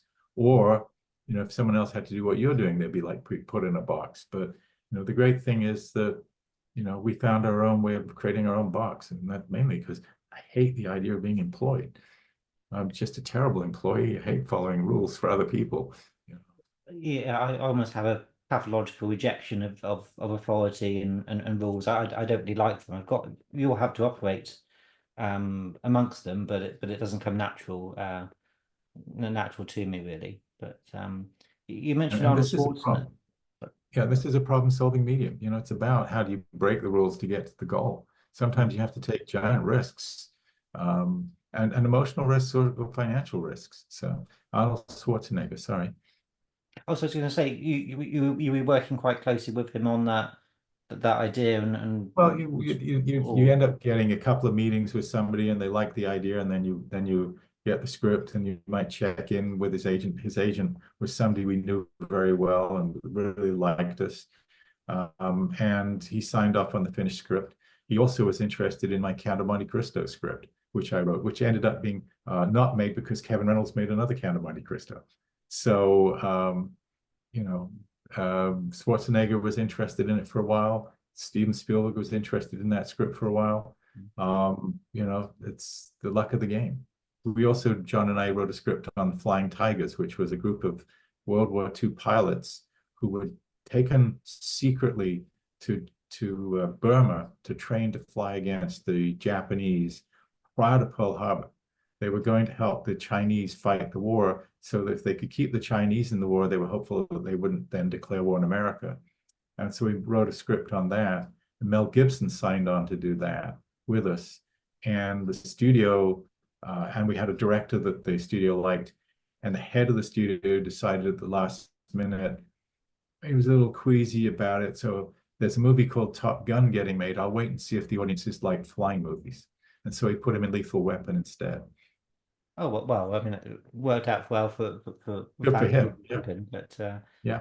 I think it's very And interesting. you can't complain. This is so we're so lucky, you know. It's Yeah, like we get yeah, to play at that level, mm, and it could have been our choice or their choice. So we won the Robin Hood. We lost the Mel Gibson on that one, mm. you know. I think it's very interesting. You were saying that how Kevin Reynolds was so instrumental in Robin Hood, arguably your biggest success, what people would know you for, and then years later, Count of Monte Cristo comes along and he sort of Yeah. affects you negatively. So I suppose that sort of sums up the It's business just, and you know, yeah. that's you know, it's the luck of the draw. And Mm, if you get down on it, you cannot be a downer. You cannot be a disheartened person. You can't be a cynic. You know, you cynics can't gamble. And the only way we win is we take risks. mm, yeah. Yeah, I think that's a probably lovely place to end it. It's a nice philosophy for to instill in people, and I think it's yeah, it's perhaps what defines success in a way that taking a risk, putting it all, get going for something, and yeah, I think that's a good point to end it. Thank you. Well, thank you, Pen. It's been wonderful to talk to you about Robin Hood and everything else in between. I've had a really good evening. Well, thank you for enjoying the movie and appreciating it and keeping it alive. You know, this is fantastic. All right, call it quits. Kill me off. Yeah, okay. Thanks so much. Bye, Pen. Cheers. Bye.